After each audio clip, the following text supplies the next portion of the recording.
communities, and that budget cuts and staff reductions did not interfere with the federal response. Pushback from the White House after a new report that some of Iran's underground stockpile of near weapons-grade enriched uranium survived U.S. and Israeli airstrikes. The New York Times citing a senior Israeli official. The White House repeating President Trump's insistence Iran's nuclear facilities were obliterated. A record day on Wall Street. The Dow up 192 at the bell, new highs for the S&P and the NASDAQ. America is listening to Fox News. Hey, listen to this. All I needed was a new starter. Got a great deal on eBay. Did it myself. Yeah, that's cool. But how about the soft purr of an upgraded exhaust when it fits just right? For me, it's the little things, like these new windshield wipers from eBay I installed. From small fixes to big upgrades, eBay has all the parts you need at prices you'll love. Guaranteed to fit every time. eBay, things people love. Eligible items only. Exclusions apply. You hear that? That's Mike sleeping soundly on a Sunday night. That's because Mike was smart this time. He took ZQL Ultra to fall asleep fast, stay asleep longer, and get the deeply restorative sleep he needs. So now he wakes up refreshed and ready to conquer Mondays. Let's do this Monday. ZQL Ultra. Not for colds, just for sleep. Really great sleep. Use as directed. Keep out of reach of children. Air Comfort Service, heating, cooling, and insulation. Weather. Just kind of a typical run-of-the-mill summer afternoon. Partly sunny skies, maybe a spot storm. 92, so quite a bit warmer than yesterday. Tonight, partly cloudy skies, 74. Friday, partly sunny, a spot storm. But Friday is the hottest day of the week, 95. Expect scattered thunderstorms on Saturday, some with heavy rain and lightning, 89. Quiet Sunday, and 88. This is 97.1 FM Talk. Chief Meteorologist Dave Murray. This hour of the Mark Reardon Show is sponsored by Gamma Tree Experts. Your trees deserve the best care. Call Gamma Tree Experts. This is the Mark Reardon Show on 97.1 FM Talk. Oh boy, I'm Ryan Recker, filling in for Mark. You can find me online at Ryan Recker. Happy to be with you again today. And about 15 or so minutes from now, we're going to talk to Ira Mehlman, spokesperson for the Federation for American Immigration Reform. Looking forward to that. I want to say hi to everyone else as well. Hello, Sue. I see you popping in there. I'm on camera today because Ethan said, make sure you bring your camera today, and I did. Well, so look at you. I listened to him. It was one of those deals where I have to bring it to work preemptively because if I don't, then sometimes I get the call, hey, can you fill in today? After I have already got to the radio station, and by that point it's too late. But he said, you know what, just slip it in your backpack. And I did. He did so good. Look at you two, organizing things. Yeah, I know. I wanted to start with this, and I saw on the Hill, former Vice President Mike Pence said today that he doesn't think President Trump has completely changed the Republican Party. I thought that was an interesting statement because I feel that Donald Trump completely changed the Republican Party. I'm almost on the complete opposite end of this. So here's the quote. It says, I think President Trump, as president should, changed aspects of the agenda of the Republican Party, but I don't think he's changed the Republican Party. I don't know if that's true. I feel like in many different cases that Donald Trump has, I don't want to use the word hijacked, but he has become the Republican Party in so many ways because once you get onto his bad side, it's kind of hard to win an election after that. You almost need his support. So how has he not been the Republican Party at that point? Do you think some people maybe want to disassociate themselves, maybe distance themselves just for the sake that they may live in a spot where he's not so popular, so they don't want to go all in on him? And maybe that might be the reason why Mike Pence is trying to cool things down for those people so they can continue to be reelected. There could be a chance of that. But let me ask you that. Do you think Donald Trump changed the Republican Party or have not changed the Republican Party? I think that's the way Mike Pence looks at it, and I think he has. I haven't really thought about it. I just think of him as him, right? I didn't really think about his effect on the party. There's certainly only one Trump. In the way he thinks, but I'm not sure that that's a statement about the party itself. It's interesting to think about. I think that there are people out there that are Trump supporters that wouldn't necessarily call themselves Republicans. I don't know how many. I guess there probably is a portion of Republicans that aren't Trump supporters, but I feel like that's a much smaller. So in ways they overlap, and it's hard to imagine right now just because of how intense politics have been since he became the face of the Republican Party in 2016. It's hard to imagine them without him, but I think that you're going to realize in 2028 when he's still going to be around, right? But not to the same extent, obviously, when he's no longer in office. But I think then is when you're really going to realize just how unique these 12 years were with him being the spotlight of the Republican Party. So I think he has completely changed the Republican Party. And I think that, but I think that for the people that don't necessarily agree with that, you may not be able to convince them until he's no longer in office, because it has been 12 years now, or it has been 9 years now, and will be 12 years by that point. So it might take a little while. It might be. You know, I keep thinking about this, and there's so many other things that are going on in the world, and I keep circling back to I can't wait to see Superman this weekend. So I'm just so pumped. It's been so long since I've been pumped up to see a movie, and then you see the headlines. Like some of the former Supermans, Kane, the guy that played it in the WB in the 90s. I forgot his name. Dean Kane. Okay, wait, let me ask you something, not too Ryan. happy. Oh, is this supposed to be, I read somewhere that they think they're going to be trying to make a political statement with this movie, which I find to be unfortunate. I really hope that's not the case. And I don't know yet. Now, the audience reviews are through the roof. People are loving this movie right now. I became a fan of Superman in the last couple of years. I wasn't always a fan of Superman, but I found myself really drawn to him after they did that series on the CW. Really? Dean Kane? No. Oh, this is a different later another one. Of course. No, well, was it the CW or WB or ABC, whatever? I have no idea. Ran it in the 90s, but way past that. But what they did on the CW is really highlighted him as a father, and I so related to that. And I was like, oh, you got me. I watched the whole series. It was fantastic. The actor that portrayed Superman was one of the best. He was so good. So I started, reading different storylines for Superman. I would be so lit down if I go to the theater and it's like, oh, you got to be kidding. They took a turn for what Dean Cain would say, a woke turn for Superman. I will be so let down if that's the case. It would ruin the character for me. I think so, too. I hope they don't do that. Wait, are you saying there was a series where he was a father? Well, yeah, he's got kids and some of the different comic books. I'm sure there's people listening that have read the comic books. Him and Lois Lane have kids. I did not know this. At least in the sake of the television show, they moved back to Smallville. Is it Smallville? That's it. Yeah. And what happens is that he kind of like lives there and tries to live under the radar, but he's still Superman, of course. But there's all these other things that start to come to him, and he kind of like protects his family in the small town. It's actually really good.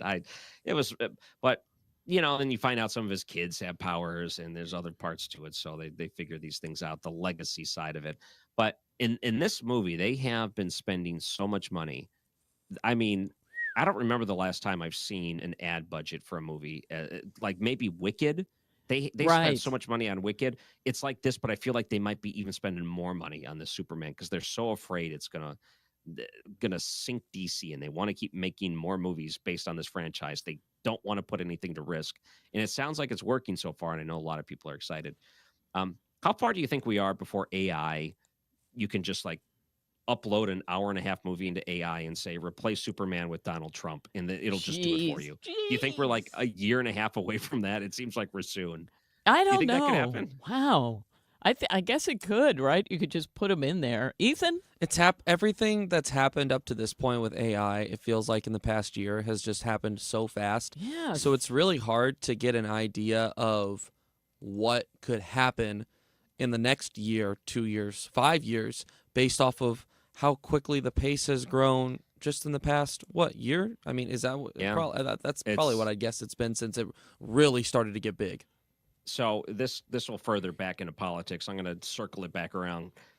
What happens when the politician, the person that may be the lead for the party, is someone that is a stand-in for someone else, like as in AI just makes him into the best version of himself or what the party wants him to be? Do you see politics in the future, perhaps in some levels, allowing AI to transform them in a way where they're the most likable? Are you saying that they could have put in an AI Joe Biden and it would have been better?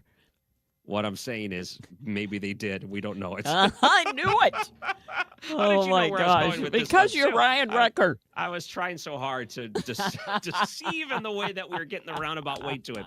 Okay, now obviously it wasn't like technology used to do that, but I think that may be the only type of argument Democrats are going to be able to make right now. What does it matter? Just like in the future, if it's AI, if you like it, it's based on policy, not the person. So whatever, who cares if it was the person there or not? I think that what we're going to see in the future is they're going to revise this whole Joe Biden situation of him not being present, kind of like the way they're going to embrace these AI politicians.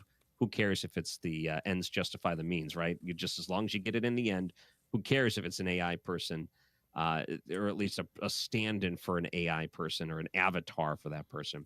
Maybe that's the next sci-fi movie I should be writing, or Ryan Wiggins could write a book about that. That's kind of his whole ordeal. But I just plead, I hope, I know, is Superman out yet? Is today the first day it's in the theater? Sometimes they open on Thursdays. Maybe if someone in the chat... really have it bad. Hang on, Superman. Well, if someone in the chat has seen the movie, maybe you can comment. It says if there's any woke. When you Google it, it says July 11th. Okay, so that's tomorrow. That is tomorrow. Okay, so there's no one sneaking it in at midnight. I guess tomorrow we'll find out. Rotten Tomatoes is giving it an 83% rating, good. And Metacritic a 71%. It says 89% of Google users liked this movie. But they haven't seen it yet, though. Well, I was going to say, how like is all that lies. possible? Listen, I just read the numbers. All right. I don't give the explanation behind the numbers. And you got Paul Hall coming up tomorrow, so I'm sure he'll have a review of it. Oh, I bet he will. Really good, I think. So, and you got the roundtable tomorrow, too.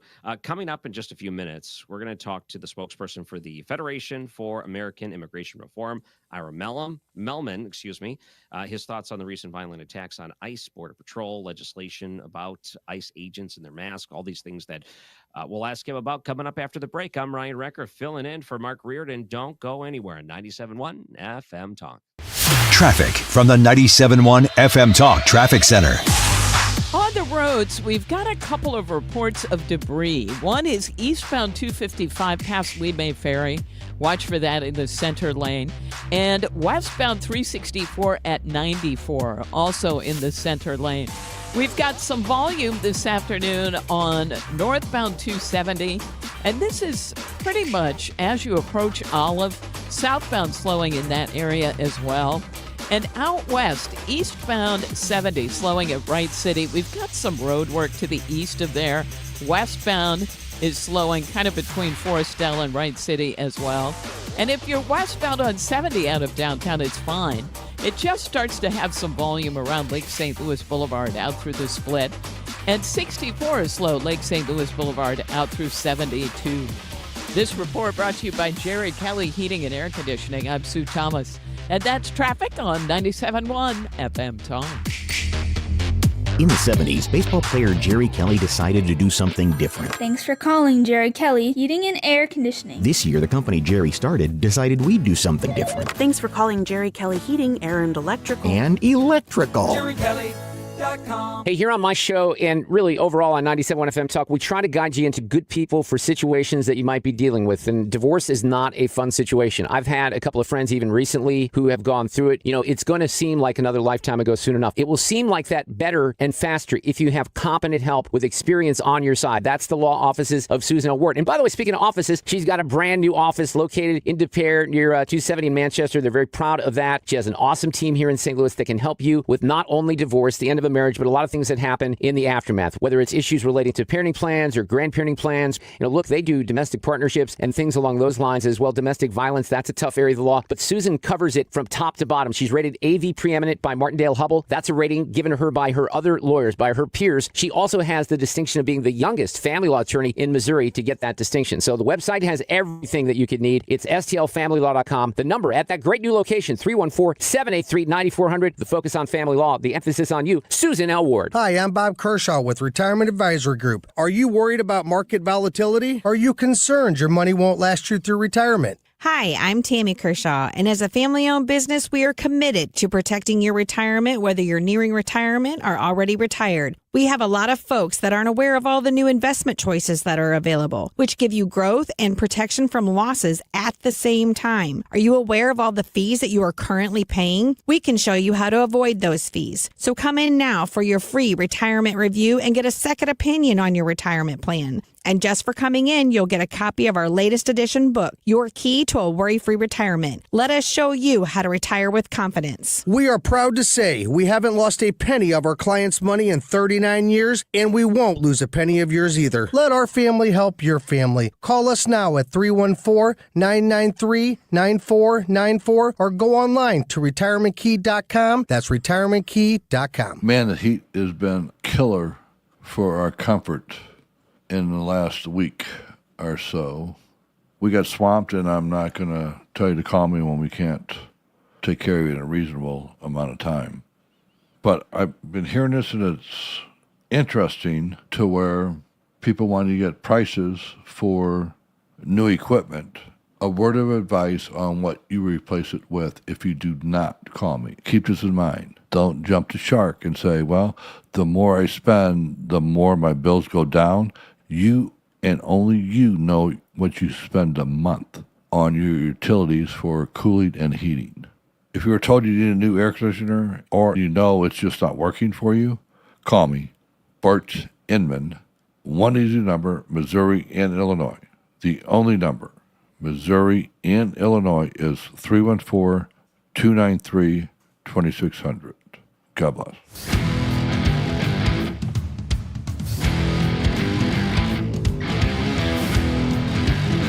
The Mark Reardon Show on 97.1 FM Talk.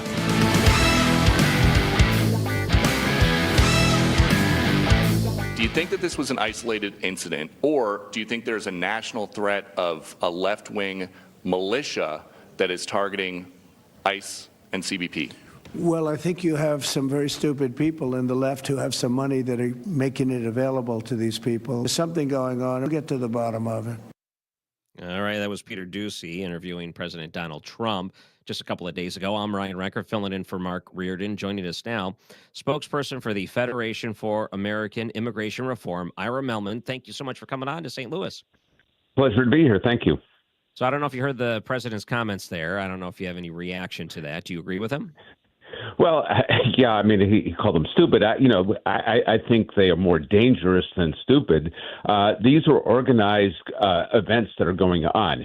You have people who have been opposed to immigration enforcement entirely, and now that you have an administration in power that is actually going out there and doing the job that, quite frankly, the president ran on and was elected to do, and inciting violence. You know, we saw it a couple of weeks ago in Los Angeles, where you had riots. You are now seeing it with these attacks on ICE agents, just, the one down in Texas a couple of days ago. This is not happening spontaneously. There are people behind it, and it's hard to identify precisely who they are, but there is money, there's organization. This has been going on for a long time, and it needs to stop. The FBI needs to be doing its job and go out there and find these people. But, it is dangerous. The ICE agents are just doing the job that they're supposed to be doing. They are getting criminals out of the country, and that's what the American public wants. So if there is this money that's circulating around, someone is trying to insert it in to aggravate or whatever it is, organize, try to interfere with ICE official business. What about the commentators that you see on television, the ones that are going out there? Are they a part of that, or are they independent playing into that?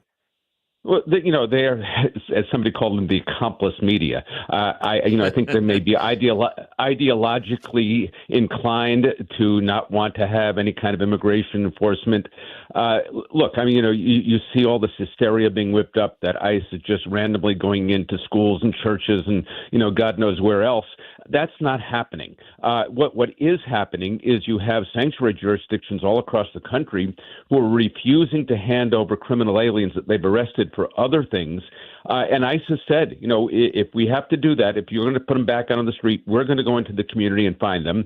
If we have to go door to door, we'll go door to door. And if we happen to find other people who are not on our radar scope, we are going to take them also. You have to remember, you don't have to be a criminal in order to be removed from the country. All you have to do is be in the United States illegally. Obviously, ICE is prioritizing dangerous criminals, but just like any other law enforcement agency in the country, it doesn't mean that they're going to ignore lesser offenders. And, what these people are doing is putting those lesser offenders in danger as well. I wanted to mention some other reports that came out recently, and the idea that President Trump, and I'll read the quote, flirted with the idea of shielding undocumented workers in the agricultural and hospitality industry from deportation. He has insisted there'll be no amnesty, but also suggests that some workers might be allowed to stay here if their employers take responsibility for them. So I'm sure you've seen those reports. He's kind of backed away from them some. What did you think about that? Maybe going after the violent criminals, but sparing others. Well, it's a bad idea. Look, we shouldn't be saying to certain industries, it's okay if you hire illegal aliens, pay them poor wages and poor working conditions. We have created situations in this country where industries have decided, you know what, we don't want to pay decent wages to American workers. We don't want to provide good working conditions. And so Americans don't show up to take those jobs at the pay and conditions that are being offered. Then they hire illegal aliens and say, you see, the only people who will do the job are illegal aliens. These are self-fulfilling prophecies. The president ran on trying to restore the middle class. You have a lot of middle class jobs that have been degraded now to a point where Americans don't want to accept those conditions. And we shouldn't carve out special privileges for certain industries. They are powerful. They have lobbyists in Washington. But, it's the American public, it's the American worker that should be looked out for. What do you think about the legislation to force ICE agents to take off their masks? The play that we've seen as of late, there's been a lot of debate, mostly from the left, that really want to try to out the ICE agents while they're doing their job. Yeah, it's funny that, if you look at the college campus protests, they're all wearing masks. That seems to be okay. But if ICE agents who are being threatened and having their families threatened, there's been like a 700% increase on assaults on ICE agents. They're doing this for their own safety. So, unless these leftist politicians are prepared to tone down the rhetoric and join the effort against the violence that's being perpetrated against law enforcement officers, they need to wear these masks to protect their identities and to protect the security of their families. And probably other things, too. I remember certain riots that happened in St. Louis, and the rioters were always throwing chemicals and liquids at the police and rioters. So I would think about if you are someone that's going into a situation where you know that they are being coached to be hostile against you and to fight against you, that it is not unrealistic to believe that they may actually use some sort of sprays or other chemicals in the act of trying to resist you. So I would use it even for your own protection. Sure. I'm not sure that a mask is necessarily going to protect you from all that, but they need to do whatever it is they need to do to protect themselves. We want these agents to be able to go home to their families at night just like everybody else does. But we also need to start addressing these things at the root cause. You have these violent people who are out there, anti-government. We saw this starting back in 2020, where you had people who were legitimately protesting, but then you also had people who were there just to instigate violence. Those are the people that we need to go after, whether it is, with the ICE agents or any other area. Look, people have a right to protest. They have a right to say, I disagree agree with the policies of the administration. I don't think we should be enforcing immigration laws. That's all fine. But when you cross that line to inciting violence, when you cross the line to going after law enforcement officers, that's where you really have to start doing something. And, the politicians who have been saying things like comparing them to stormtroopers, they need to tone it down. Mm-hmm. Spokesperson for the Federation for American Immigration Reform, Ira Mehlman, joining us. The debate over birthright citizenship, I don't know if that's going to go anywhere. I really don't see a huge future in that. But in general, where do you weigh in?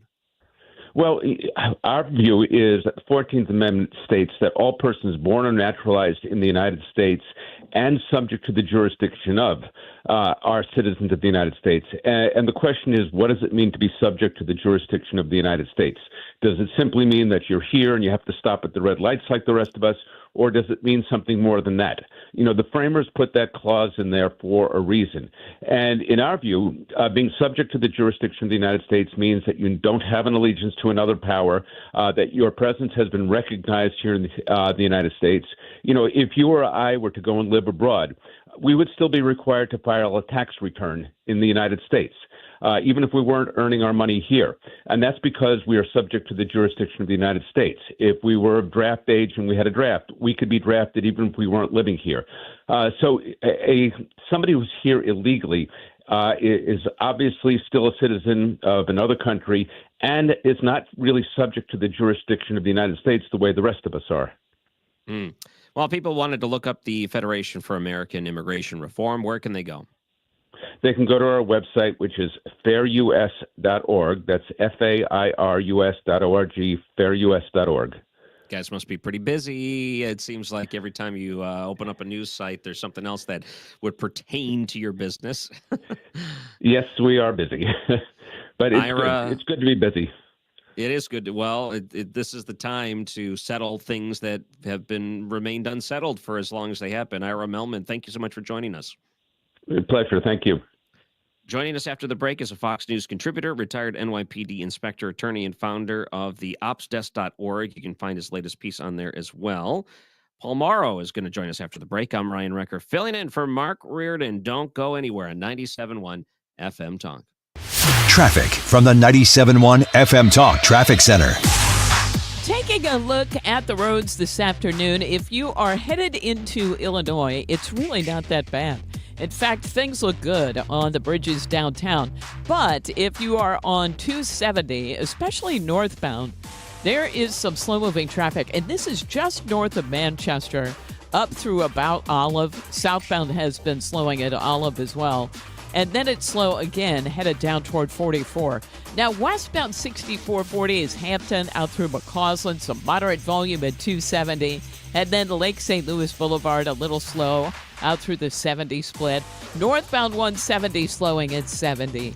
And really, 70 is fine until you get out west. Lake St. Louis Boulevard through the 64 split. And if you are on 55, it's in pretty good shape, but there is a slowdown right at Bates. And then again to the south of there, especially on either side of Highway Z, just in the construction zone. This report brought to you by Lakeside Renovation and Design. For over 25 years, they've been St. Louis's trusted choice for transforming homes inside and out. From windows and siding to kitchens, baths, and outdoor spaces, they deliver quality craftsmanship backed by lifetime warranties. Visit lakesiderd.com to start your dream project today. I'm Sue Thomas, and that's traffic on 97.1 FM Talk. Hey guys, of course you've heard ads for low testosterone, but I want to talk about Game Day Men's Health because Game Day really is a game changer, and they have an opportunity for you to get in right now for a free testosterone test. Testosterone Health optimizes energy levels, enhances sex drive. It restores vitality that maybe you haven't had in a while. And if you're chasing peak performance and you're trying to reignite intimacy or you just want to feel your best, this is when you head into Game Day Men's Health. And the appointment that they're offering you, it's a complimentary testosterone test. You go in, it's an hour visit, in and out, Matt Lawrence has a great location in Chesterfield. They're also in Glen Carbon, Illinois, and in O'Fallon, Missouri. Within 20 minutes, they'll have some results back for you, and then you come up with a plan. And the plan could include a lot of different things depending on what your needs are. Maybe it's testosterone replacement therapy. Maybe it's something for medical weight loss. They have long-term ED treatments, a lot better than the pill that you may or may not have taken. So it's a personalized treatment plan. You don't even have to come back into the office. You can do the medicine at home. Get back in the game, guys, with Game Day Men's Health at GameDayMen'sHealth.com. I could not be happier with the experience that I had with Mike Reynolds and his team at Michael's Flooring Outlet last year. We've known each other for a while now, but we finally put him to work on some projects. Ended up being 3 projects in total. Was supposed to be 2. We were so happy with what happened upstairs. We put some hard flooring in downstairs. When it comes to your options, you have great product. Smart Strang Mohawk Silk. That's known for silky softness and superior performance. It has 3 times more individual fibers than ordinary nylon carpet. We're going in the other direction with hard flooring. They have Revwood Select, and plus that has a 10-year waterproof warranty, a lifetime all-pet warranty. They have Techwood. They have Ultrawood, which you can install yourself. Smart Strand is extraordinarily clean. It's really durable. It's environmentally friendly, and they can guide you in with the experts, the pros at Michael's Flooring Outlet, with 3 great locations in the area, open 6 days a week, just closed on Sundays. In St. Charles County at 116 Main Street, in Old Town St. Peters, in West County on Olive, and then there's a location in Darien Prairie. IGotFloor.com for Michael's Flooring Outlet. Tell them that we sent you in. Hey, it's Annie with my friend Stewie, and you know Stewart's American Mortgage and the Bagel Loan gets you your mortgage or your refinance at no closing costs. And I have Stewie with me right now. You're all about saving people money. Fiscal responsibility is really in right now, and you've got something up your sleeve for these folks. You know what, Annie? Some people like to get better cash flow. Other people just want to pay off all their debt. So we're going to do something very, very unique. In Scotland, it was traditional to paint the door red once you paid off your mortgage. So we're going to give you the Red Bagel Challenge. If you refinance with us and you consolidate your debt and you get your mortgage paid off in half the period of time remaining, we're going to give you a $1,000 bonus at the end of that term. Well, Stewie's all about helping you build your wealth and build equity, and the Bagel Loan is another way to do it. Remember, no closing costs with the Bagel Loan. Reach out to Stewie directly with 314-324-4440. That's 314-324-4440. You can Google Bagel Loan for more information, NMLS number 226715. It's time for a $98 AC tune-up. 3:32 is the time. This time check, as always, sponsored by Jerry Kelly Heating and Air Conditioning.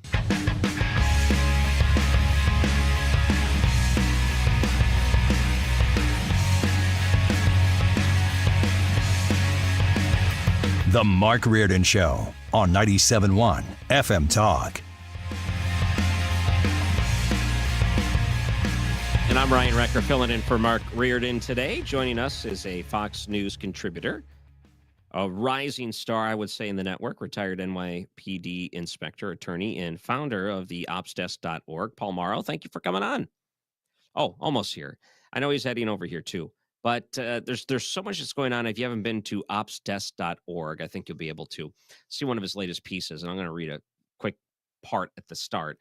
Biden's doctor pleads the fifth. For 4 years, the public watched President Joe Biden visible cognitive decline play out in real time. No real denying it anymore. So let's move past that. He had diminished capacity and is allowed to continue because it is part of the national political argument, but that stage is over, and now things are turning critical, as it should be. Ethan, are we ready? Still working on getting him on. We'll let you know when we're ready. Okay, we'll get Paul on here in a second. But I want to play a couple of clips because what we noticed with this doctor that went to sit in front of Congress is that he pled the fifth, didn't have a lot of answers.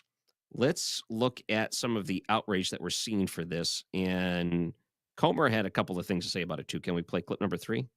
This was an opportunity for Dr. O'Connor to defend his reputation, to defend his work, and he chose to take the fifth. What Dr. O'Connor did today only added fuel to the fire, that there was a cover-up and that Joe Biden wasn't mentally fit to serve as President of the United States.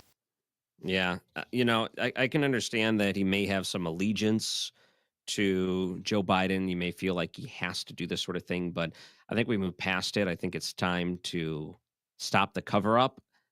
He's decided to be part of the cover-up. Joining us now is Paul Mauro. Hey, thank you, Paul, for joining us here in St. Louis. Thank you for having me, Ryan. Appreciate it.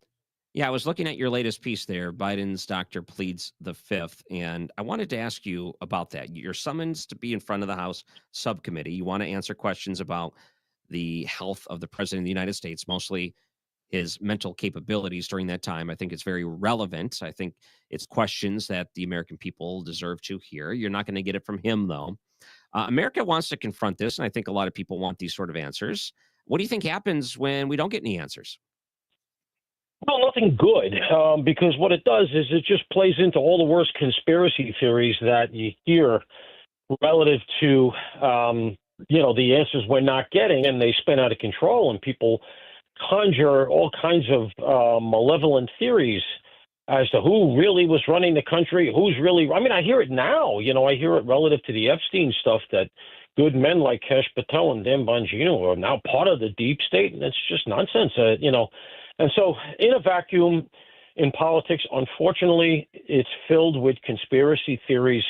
But, this doctor seems to be quite adamant about just not coming across. He took the fifth, and that is his right. But all it does is lean into the idea that he has something to hide. We don't know that he does. But, at some point, 2 + 2 has to equal 4. And he's the president's doctor. The president was demonstrably suffering from some sort of mental incapacity.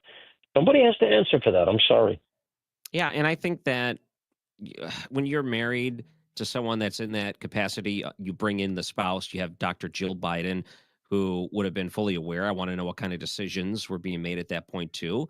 And considering the role that you had as president of the United States of America, we're not talking about someone that's got a desk job that, it could be in name only, but this is someone that's a very hands-on position. It's very necessary for them to be at the top of their game when they are in that position. It's obvious that he was not. I don't know where you go from this. I know there's a lot of other people you can have testify and discuss where the health was, and I think eventually we'll get some answers on this, but not from the doctor. And I think he'll go down as being on the wrong side of the conspiracy. I think you're right. He's going to be on the wrong side of history here, and I do think you're going to get some answers. They may have to give somebody immunity here so that they're free to testify and won't take the fifth. And that may get you to the point where you can overcome what is clearly going to be, and as it says on the Ops Desk, which is the piece that you're referring to, that's the Substack, opsdesk.org, the intent issue. Because you're going to get a lot of confusion. You're going to get a lot of people who are saying, well, I didn't realize the president was that bad off, and I was taking him at his word, and I didn't realize that he was just doing what Jill Biden told him to do. And so that's got to be overcome. And what you're going to need is somebody who had enough access to say, look, I saw the president really didn't know what I was asking him, and yet Jill Biden or Anita Dunn or Alejandro Mayorkas or this doctor, which is not an unprecedented thing in American history, that the doctor ends up issuing executive orders that people follow. And a lot of it is going to devolve to the auto pen. As we've seen, the auto pen signatures matched the pardons, except for Hunter Biden's pardon, which apparently they were aware enough to say the president himself better sign that one. But apparently, according to the reporting, all the other ones match, meaning the auto pen. And so that calls those into question. There is case law and previous decisions that were issued by the lawyers down in D.C. that looked at this hard, that said, okay, we are comfortable with certain decisions being devolved from the president to his proxies, but there are substantive things that have to come from the president that can't be auto-penned. And I think it's going to get into that morass, and it's going to come down to how purposeful the intent, again, was it that people were defrauding essentially the American public, because that is a crime and it is prosecutable. Yeah, and part of this, I don't think they're going to be able, a lot of the people around him, close cabinet members, those that should have regular communication with the president of the United States, be able to just say, oh, I didn't know. I don't think it can do. They're supposed to be bright individuals. If you're elevated to that type of level in government and you're saying, oh, you're not having regular meetings or conversations, you're seeing the president go on long vacations where you can't reach them, you're taking orders from proxies or Dr. Jill Biden, the first lady, as opposed to the president, and you're noticing some key decisions being made without the person that should be your boss in the room, you can't deny that, oh, I didn't know what was going on at that point. These are supposed to be bright people, and they can't just claim ignorance on this. Well, I think you go right to the legal heart of it here. And again, it goes to the intent issue. You know, there is such a thing as willful ignorance. And if you are put into a grand jury relative to a potential criminal prosecution, and that is the ultimate lever here, you know, you have a DOJ now that will do it, unlike under Joe Biden, which it was a DOJ that just didn't seem to want to prosecute anybody under any circumstances.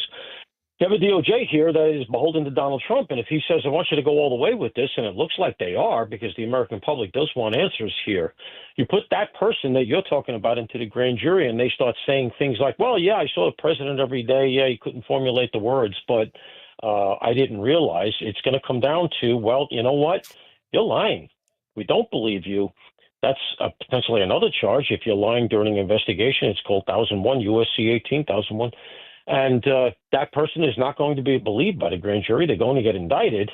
And that's where it all goes. And that's what I meant by the intent, you know, to claim willfully, just a willful blindness. You know, you were purposefully ignorant. It's not going to get you off the hook here. It's going to take some legal machinations. It's going to have to be looked at close. It's going to have to be finessed. But at the end of the day, more than seeing people locked up and the key being thrown away, I think what we need to really see, and I think what would satisfy the American public, is the truth.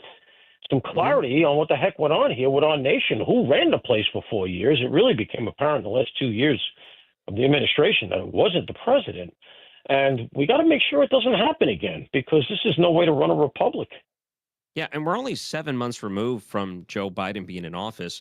If he is really as acute as they say he is, and all the people that are defending him, he can answer for himself. He can get in front of people and answer these same questions and put this all to rest, but he's not capable of doing that. It's not like we're removed years from the situation and there could have been a sudden downfall. We're talking months away from this situation. So you're right. There's a lot of these things. But for the sake of time, I wanted to ask you, because we're coming up on the anniversary of the attempted assassination in Butler, Pennsylvania.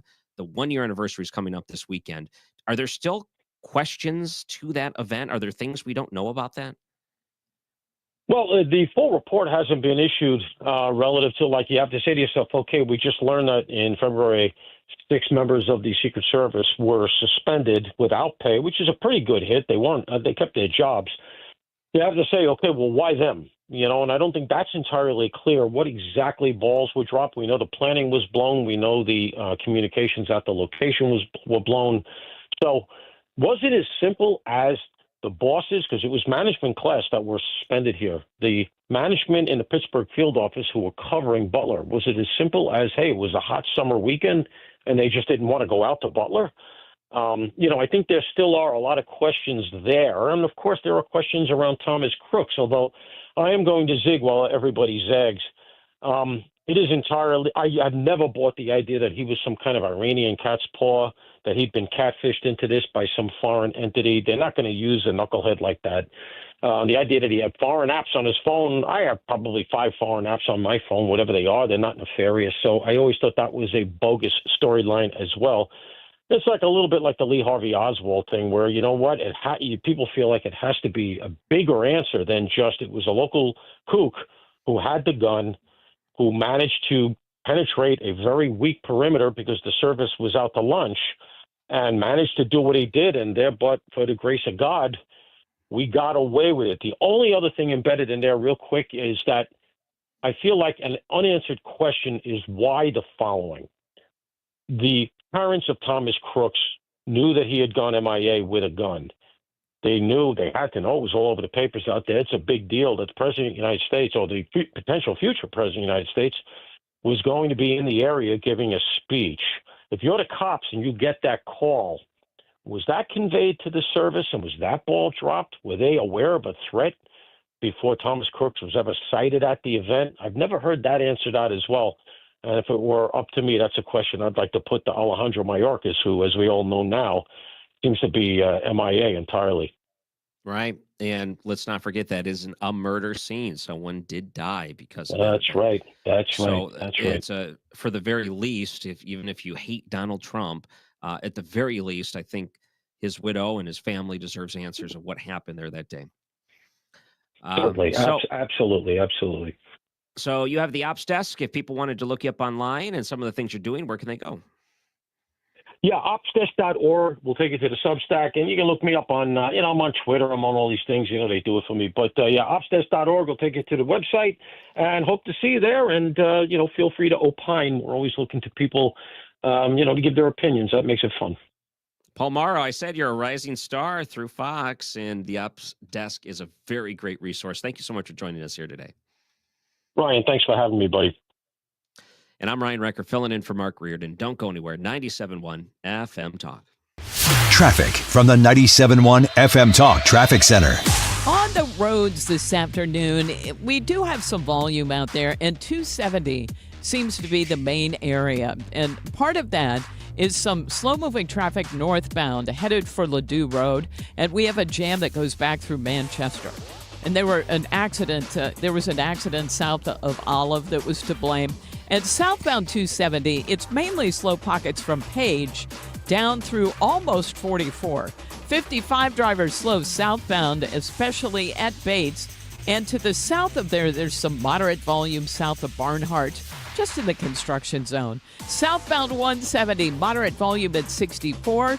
6440, that's more like Kings Highway out through McCausland. Not a parking lot, just a slow go. Same thing, Lake St. Louis Boulevard out through 70. 70, a little bit moderate volume too, Lake St. Louis Boulevard out through Wentzville. If you are headed into Illinois, things look good on the approach to the Poplar Street Bridge. I'm Sue Thomas, and that's traffic on 97.1 FM Talk. Brought to you by Amazon. Prime Day is here, so you can get a great deal on a new foot spa. Transforming you into the queen of kicking it. Wait, this has bubble jets. Okay. Shop great Prime Day deals now. Hey, it's Matt, your leaf filter trusted pro. Gutters are an often neglected part of the home. They're also one of the most important. Clogged, overflowing gutters can cause serious problems like foundation damage or basement flooding, which can cost thousands of dollars to fix. Let's face it, cleaning gutters yourself is not only a hassle, it can be dangerous. But when you get Leaf Filter, you'll never have to worry about cleaning clogged gutters again. Get started today by visiting leaffilter.com/radio to schedule your free inspection. If you decide to move forward, we'll professionally clean, realign, and seal your gutters before installing our patented stainless steel micro mesh system. Leaf Filter keeps out everything but the water. And it's backed by a lifetime transferable no clogs warranty. So you're protected for good. We're in your neighborhood and ready to help. Visit Leaf Filter today for a free inspection and estimate, and you could save up to 30%. Visit leaffilter.com/radio. That's leaffilter.com/radio. Are you nearing retirement and don't know if you have enough money saved to retire? That is scary. Do you have a written retirement financial plan in place? Well, when it comes to retirement planning, the trusted team at Financial and Tax Architects are the best. They've helped people all over St. Louis retire with confidence. And that's what you want. You want to retire with confidence. Now, they offer a one-night, 2.5-hour adult education class called Retirement Planning 101. They hold these at colleges over the St. Louis area and in Illinois. No cost, no obligation, just learning. And at this class, you learn how to avoid costly mistakes, how to maximize your income, how to reduce taxes in retirement. So call them today, 314-888-5101, or visit fta-ria.com and take the first step toward a smarter retirement. 314-888-5101. Are you looking for an easy way to get a daily detox? Active Liver is the easy way to get a daily detox to keep you healthy and feeling your best. You can find Active Liver in the vitamin aisle at your local CVS or online at Amazon or NewNordicUSA.com. The Annie Fry Show. When you say dossier, I mean every person who's been on the MAGA wagon since the first term hears the word dossier and growls about it. And they should. The Annie Fry Show, weekdays from noon to 3 on 97.1 FM Talk.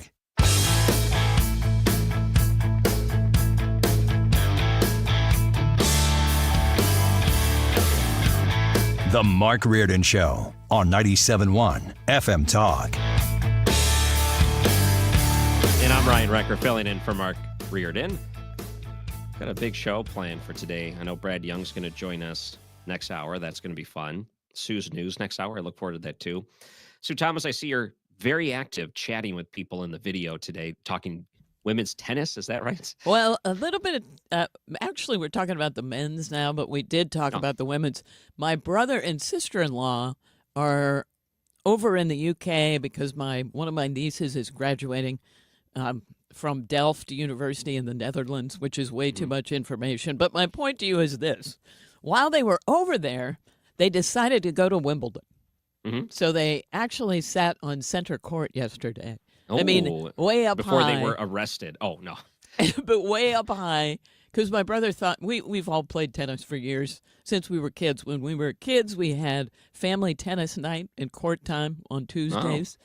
So this was a big deal, and we were all excited, and he decided, what the heck, they'll go for the gusto. So they got to watch it. So we were talking about the men's and the women's, and now I just don't think that Djokovic can take out Sinner, and that's what's happening. Got it. Well, I see the active chat. It's very cool that you get to do that. I also heard an ad for Amazon Prime while we were in break there. I haven't done any shopping for Prime days. I don't fall for that stuff anymore. These gimmicks to go get you to spend more money.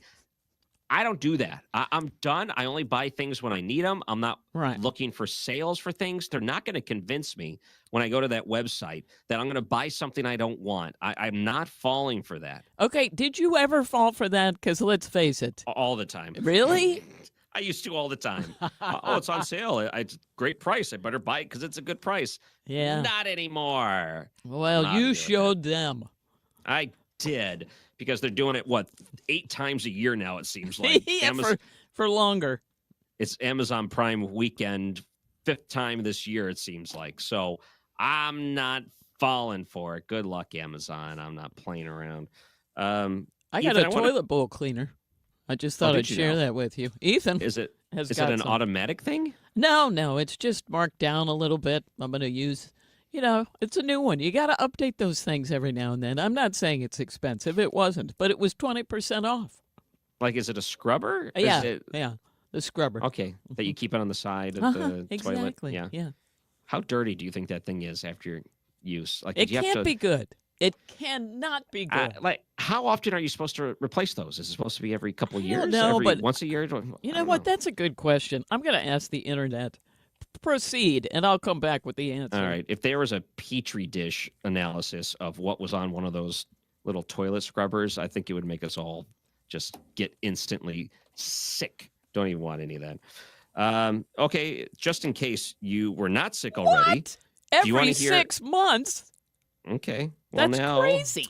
So now you get to no replace comment it. on that one. That's not going to happen. Yep. All right. If you're not sick already, I want you to listen to the CNN panel talking about ICE. So you want to hear clip number 7? Let's try that. We're talking about it like it's no big deal that they are kidnapping people and transporting them to concentration camps, both domestic and foreign. I think that's kind of insulting to. I think it's insulting what they're doing. It is not insulting to Jewish Holocaust. I find it insulting that you could even fix your mouth to defend this disgusting behavior. Ovens at these? It's not a death camp. It doesn't matter. It's a concentration camp. Concentration camp. All right. I think that the Nazi comparisons, they keep taking it higher and higher. So calling someone a Nazi, I think most people roll their eyes whenever they hear that type of terminology anymore. Like, okay, whatever, you're one of those people that call everyone Nazis. The whole idea of comparing things to concentration camps, I thought even most people on MSNBC or CNN were at least a little bit smarter than that to try to pull that type of comparison. But they're not. And that is pretty despicable, all things considered. If you're not sick already, what other things can we do that's on the sick thing? Oh, do you want to hear that Jasmine Crockett, by the way, a rising star in the Democrat Party? I didn't realize she was born in St. Louis. She is a congresswoman down in Texas. And she was discussing fentanyl in the United States. Obviously, it's a big problem, especially when you're down by the southern border. You think you would come across some people that have their lives ruined by it. Let's go to clip number 1. A lot of my bills around fentanyl. I've done that with a number of, Republicans that have been like, oh no, like the border crisis, it's all the fentanyl and da-da-da. And I'm like, okay, whatever. But like, let me work on some legislation that I actually started working on in the state house. Really good legislation that would save lives. Yeah. Whatever. Fentanyl. Jeez. So we have, let's go to CNN where they talk about concentration camps, and that's what ICE agents are, Nazi guards pulling people to concentration camps. And then you have Jasmine Crockett, representative out of Texas, who sees, I'm sure, a good amount of illegal activity coming through the southern border during the Biden years. Maybe not as much right now as the Trump years, but downplaying the fentanyl crisis. And just, it's such a problem anywhere you go in the United States. It's such a problem that they normalized naloxone, which is the nasal spray that tries to reverse some of the effects that happen to a person's body when they encounter fentanyl in order to try to save their lives. It's so normalized, this type of behavior, that you can go get it for free, and they encourage you as an individual to keep it on hand in case you come across someone that is overdosing on this drug. They have what look like certain parts, these boxes where you can just go and grab it in areas where there is high concentrations of people that are overdosing, and they just can't continue to send the EMS out there over and over and over again because they are just so worn out using this stuff on the same people every night that they are encouraging bystanders to go around and spray this to try to reverse the fentanyl use. And it's like that in every corner of the United States right now. And she's out there. Oh, no, not a big deal. Not a big deal. They do these busts, and you see Michigan's or police, any type of state police, I should say, that will go out there and brag whenever they make this big bust because they know they're saving people's lives. And it doesn't seem like it's a lot, but they are just coating this stuff in everything anymore. And it's only going to continue to get worse, and it needs to stop coming in. And you got to find the people that are supplying it and trafficking it. But according to her, it's not a big deal, so why even bother? I'm Ryan Recker, filling in for Mark Reardon. Don't go anywhere. You're listening to 97.1 FM Talk. Traffic from the 97.1 FM Talk Traffic Center. There was an accident northbound 270 approaching Olive that created a delay behind it. It's off on the shoulder now, but traffic is still slowing back just past Manchester. And southbound traffic already slow in the area. That's approaching Olive down through about Doherty Ferry. 44 is slowing at 270. 55 is slowing at Bates. We have 6440 lined up. It's about Hampton out through McCausland. Eastbound slowing at Big Bend. Northbound 170 slowing at 70. And then out west, 70 and 64 are actually pretty slow approaching their merge. And other than that, we're fine. If you are headed into Illinois, there's some moderate volume headed for the Poplar Street Bridge, but traffic is light on the bridge itself. I'm Sue Thomas, and that's traffic on 97.1 FM Talk.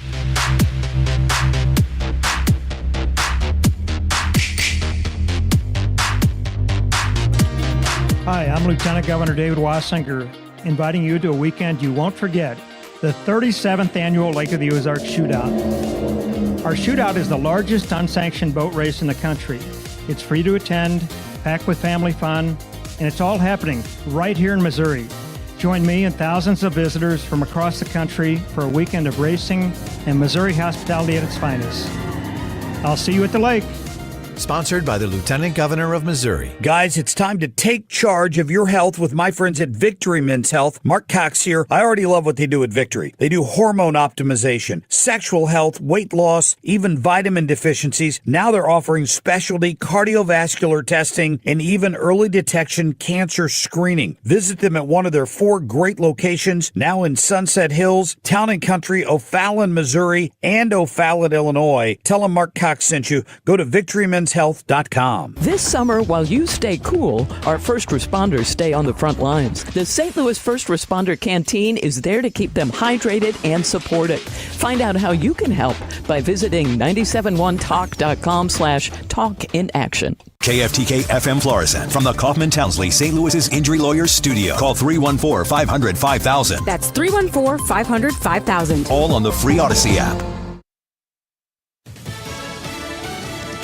Immigration showdown in court. I'm Lisa Brady, Fox News. A judge hearing arguments in Los Angeles over what opponents call a deportation dragnet, asking the judge to block ICE raids. It has huge implications for ICE enforcement and Border Patrol enforcement of immigration law here in Los Angeles. What's happening is the Trump administration is being sued by the ACLU and a handful of plaintiffs who say that some of the arrests they've been making here in Los Angeles, particularly those mass arrests we're seeing at Home Depots and car washes and farms, they allege those arrests are based off only skin color and racial identity. Fox's Bill Malugin. The Justice Department says the arrests have followed the law. A former Columbia University grad student detained for months over his role in pro-Palestinian protests wants restitution now that a federal judge has released him while he continues fighting efforts to deport him.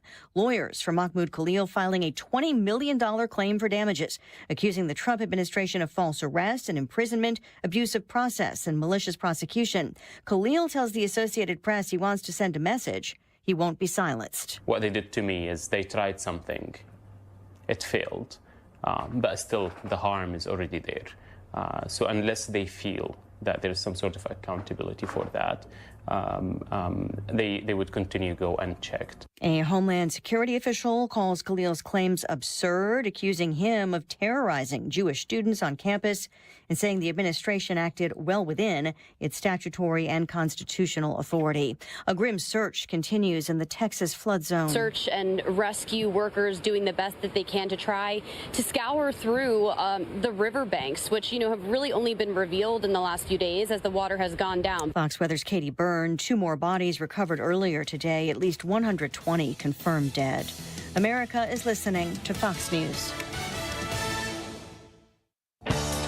Still getting around to that fix on your car? You got this. On eBay, you'll find millions of parts guaranteed to fit.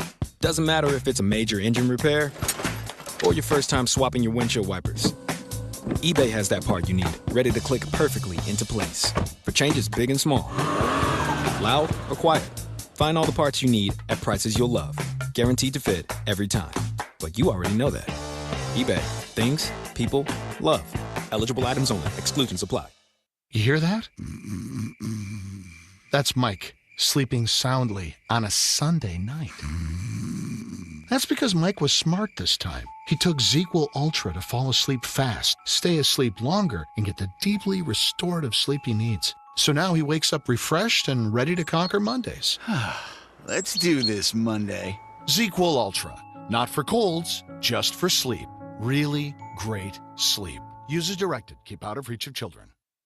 Air Comfort Service, heating, cooling, and insulation. Weather. Not much going on for any evening plans. Temperatures in the 80s, and we'll call it moderate humidity. Partly to mostly clear skies, 74. For the overnight low, Friday is the hottest day of the week, 95 for the high. Friday night, partly cloudy, a couple of thunderstorms, 74. Best chance for scattered thunderstorms will be Saturday, partly sunny, some with heavy rain and lightning, 90. This is 97.1 FM Talk. Chief Meteorologist Dave Murray.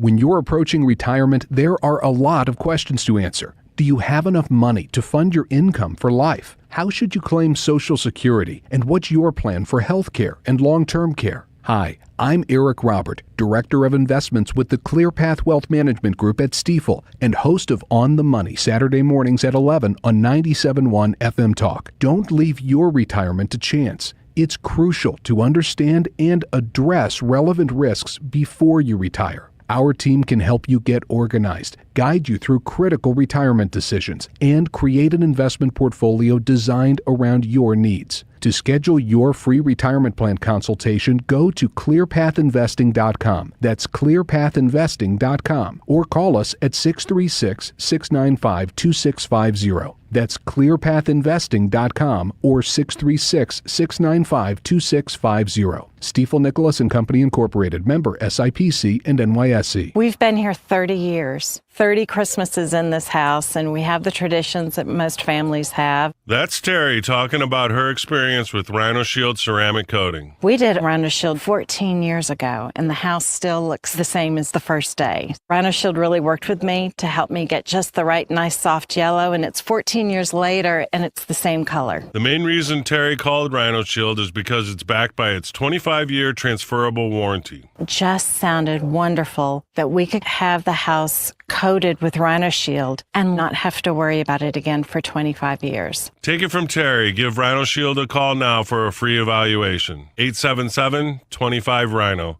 877-25-RHINO. Or visit 877-25rhino.com. There have been neighbors that have come by and said, "Did you just have your house painted?" Because they wanted to know who the contractor was. And I said, "No, it's actually Rhino Shield." 877-25rhino.com. We, without hesitation, recommend that anybody work with Throttlenet. The experience will be as good as it's been for us, for anybody, because you'll get a true partnership and you'll be able to rest easy that you're going to get the service that you need while they're also doing all those things that you don't want to have to think about, that you don't want to have to worry about. They're always doing that in the background for you. Don't wait for your next IT crisis. If your business depends on technology, you need a partner that's got your back. Contact Throttlenet.com to get a free IT evaluation and see how we can support your IT everything.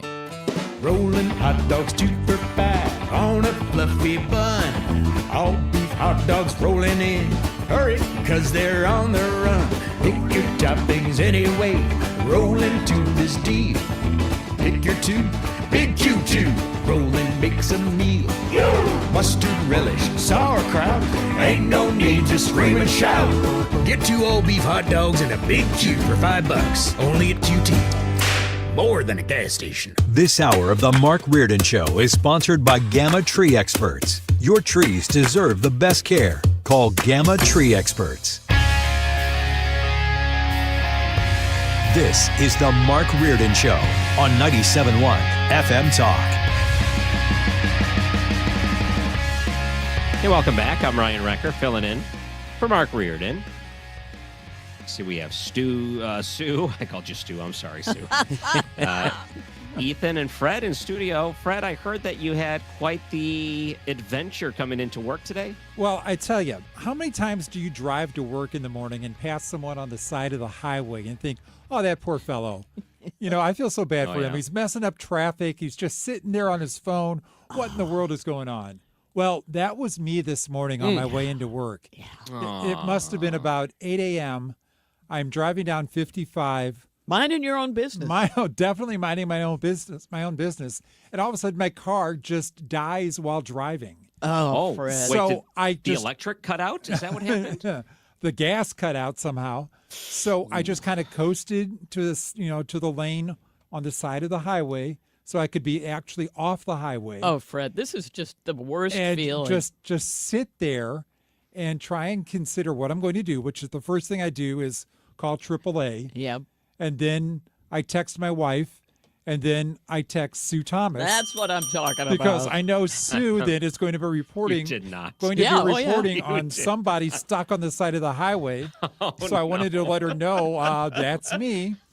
So like 3 minutes after I'm stopped on the highway, and I've made contact with AAA, which got Missouri Roadside Assistance to come out and help me.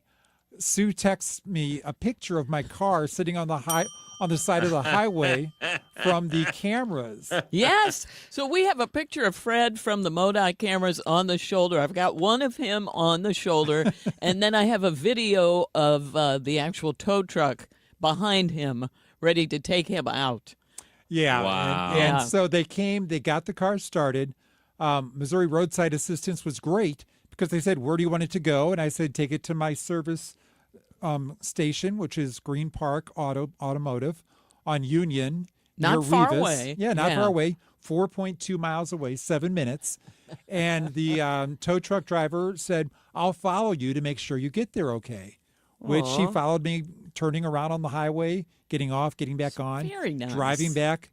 And I just limped into the service station and it was like a pit stop. When I got to the service station, my wife had already brought her car and left it at the station.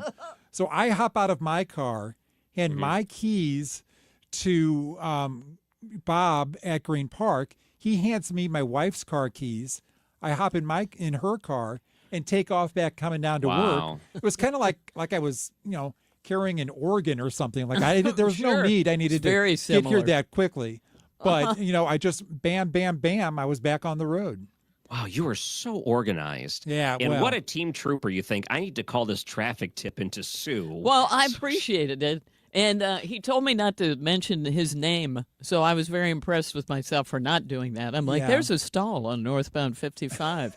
On the shoulder, of course, because it's a thoughtful individual. Yeah, poor guy looks like he's having a rough time out there. We just hope he has the best day. Not only am I, the executive producer of this show, but I'm also the health and religion editor for KMOX. It's too bad I'm not the auto editor, or I could have maybe been able to do something. But there's so many people here at work that offered rides that said, we'll be on our way. We're driving by you. Yes. We can come back and get you. So I'm so grateful to everyone here that offered me help. Did anyone look at you and kind of roll down their window and laugh at you or say sucker or anything like that? No, but one car came really close to hitting me from behind. And it's like, what are you doing in that lane? You're on the shoulder. I know. He was on the shoulder coming at me full speed.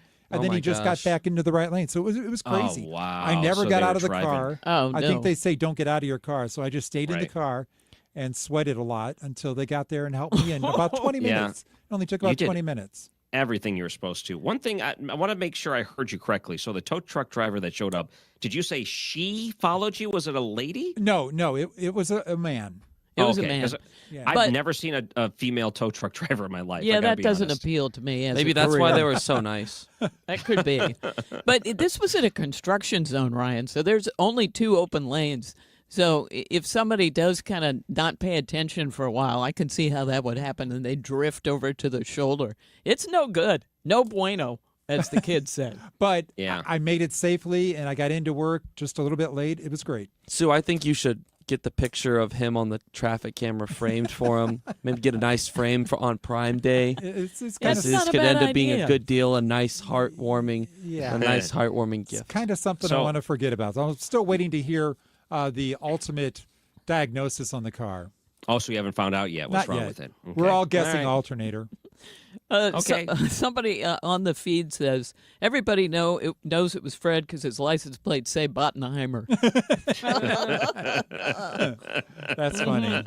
All right. How about we do Sue's News after the break? I'm looking forward to that. It's always a fantastic segment. You're listening to the Mark Reardon Show. I'm Ryan Recker filling in, 97.1 FM Talk. Traffic from the 97.1 FM Talk Traffic Center. If you are headed into Illinois, first of all, there is an accident on eastbound 64 just east of Jefferson, and that has caused a big old jam behind it. And we also have a slow go westbound on the Poplar, exiting onto eastbound 44 or westbound 70, depends on where you are. Westbound 64 still lining up at Hampton, a little bit at 270 and at Clarkson at Lake St. Louis Boulevard as well. 70 has some volume westbound at Jennings Station Road, eastbound slow past the airport, and out west as you head toward Wentzville, it's a little bit of a slow go. Now southbound 270 has some slow pockets, and it's still really from Olive down through Doherty Ferry. 44 is slowing right there at 270. I'm Sue Thomas, and that's traffic. This report is brought to you by Lakeside Renovation and Design. For over 25 years, they've been St. Louis's trusted choice for transforming homes inside and out. From windows and siding to kitchens, baths, and outdoor spaces, they deliver quality craftsmanship backed by lifetime warranties. Visit lakesiderd.com to start your dream project today. I'm Sue Thomas. That's traffic on 97.1 FM Talk. It's summertime, and that heat can play havoc on your plants and trees in your yard. Mark Cox here from my friends at Hanson's Tree Service. Give them a call. They will send a certified arborist to your yard to set up a plant health care strategy. They can help you with trees that might have a bug problem or a disease. Plus, they can deliver mulch directly to your driveway in most cases. Just go online to hansonstree.com. or call them at 636-379-1830. This station is now conducting a test of the emergency alert system. This is only a test.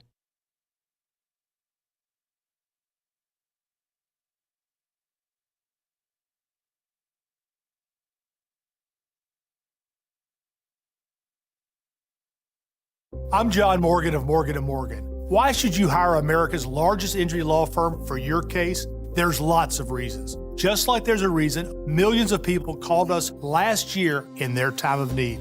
When it comes to fighting for justice and compensation, millions of people across the country trust us to go to battle for them. We became the largest injury law firm in the world for a reason. There's only one Morgan & Morgan, forthepeople.com. Injured? Dial pound law or visit forthepeople.com for an office near you. Well, I love Thomas Helbig and the team at the Retirement Advisor Group. I've got a chance to know them over the years, and you should get to know them as well, especially if you're, well, look, if you're on the cusp of retirement, if you're already retired, if you're even far away from retirement. It's always very interesting when we have these seminars with the team. Annie and Mark Cox and I, we all go up there and meet and greet and say hi, and then we do an introduction for Thomas. And Annie's in a completely different spot than Mark and I, because we're a little bit closer, safe to say, hopefully, to retirement. But if you're worrying about how long your money's going to last, for good reason, because the stock market goes up and down, inflation ticks away at your money that you've saved for all these years, let the Retirement Advisor Group build your own personalized structured income plan. And you can go in for free and test the waters with the team. I've always said this. Maybe you have a connection with Thomas and his nephew, Bob Kershaw, and Bob's wife, Tammy. Maybe you don't, but you have nothing to lose because it is a free retirement review. You get a copy of their latest edition book, Your Key to a Worry-Free Retirement, and then you decide.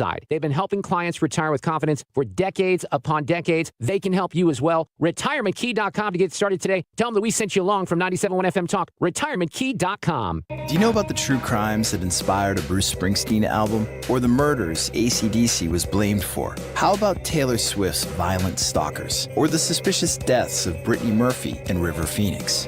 These stories and more are told in the Disgraceland podcast, hosted by me, Jake Brennan, every Tuesday, where I dive deep into subjects from the dark side of music history and entertainment. So follow and listen to Disgraceland on the free Odyssey app or wherever you get your podcasts.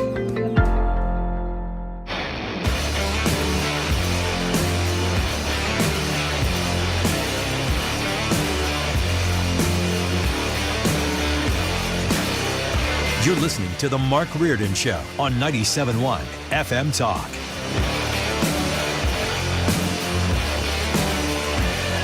And I'm Ryan Recker filling in. True professionals here. You have Fred, who broke down and called in the traffic tip. You have Sue that was watching the cameras. And I should have known when you did the traffic report, Sue, that you said, oh, God bless that man in the lane over the shoulder on 55 or whatever. Wouldn't it have been nice to say something like a nice little note? So Fred, listening in his car, trying not to get rear-ended by people speeding on the shoulder, knew that we care about him. She could have said a dedicated listener. I've thought about that, and then I thought, I don't know. He was pretty adamant. He didn't want me to. So I just said, there is a stall on the shoulder. Mm-hmm. That's not a nice name to call Fred. The stall on the shoulder. That's him. I did send him a video with an arrow pointing to it, or did I send that to someone else? No, you sent that to me. Okay. Yeah. Just to show, All right, let's do Sue's News.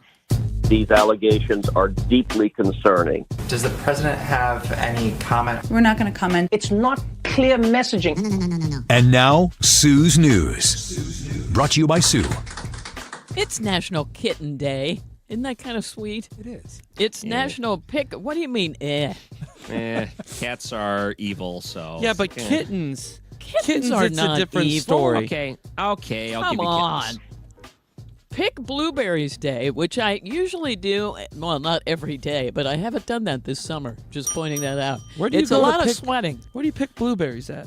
There's a place out pretty far on 6440 to Highway D, and then you take that. But they may have gone out of business. I'll let you know. You can't. You used to be able to just go and pick, and now it's more difficult. And you'd have to get there super early, and then I work until 9. It didn't work out well. It's also, isn't that like a good scenario, though? If they're out of business, there's no one there to stop you. Just pick whatever you want. Yeah, if they still have the bushes. I don't know if they do. It's also Teddy Bear Picnic Day. I don't know what's happening. Now, on this day in history, we're going to hear some music because 61 years ago, but it's a cold start, cold intro. In 1964, the Beatles released their album A Hard Day's Night with this hit on it. Can't buy me love, can't buy me love. I'll buy you a diamond ring, my friend, if that makes you feel alright. I'll get you anything, my friend, if it makes you 'cause I don't care too much for money, but money can buy me love. You know, two things I like about that song. First, it just makes me happy. Yes. Secondly, you actually said the phrase cold intro. Oh. So it's kind of fun to hear someone use technical language Because like that. she saw me getting ready to play it under like Mark does. Uh-huh. So she helped me out. Mm-hmm. You don't want to be hitting the And button it too sounded early. so much better because of it. And yeah, that was 61 years ago today. It's just amazing to me when I hear early Beatles compared to late Beatles. What a band, and the changes they went through and the creativity. It's really impressive. And then 44 years ago today, in 1981, the John Carpenter cult classic Escape from New York was released, starring Kurt Russell as the convict sent to Manhattan to rescue the president from the island's maximum security prison, and they called him Snake. And it was actually parts of it filmed in St. Louis. Yeah. Yeah. Have you watched it with that eye, Ryan, to go back and say, ooh, yeah, it's the bridge. Ooh, yeah. Right. I know the references, Union Station, and I know they bought that bridge and then sold it back. I can't remember what bridge that was, though. I can't either. I'd have to watch it again to tell you. And then, since Ethan is in here, we'll do this one. On this day in history, 25 years ago, in 2000, Coldplay released their debut album, Parachutes.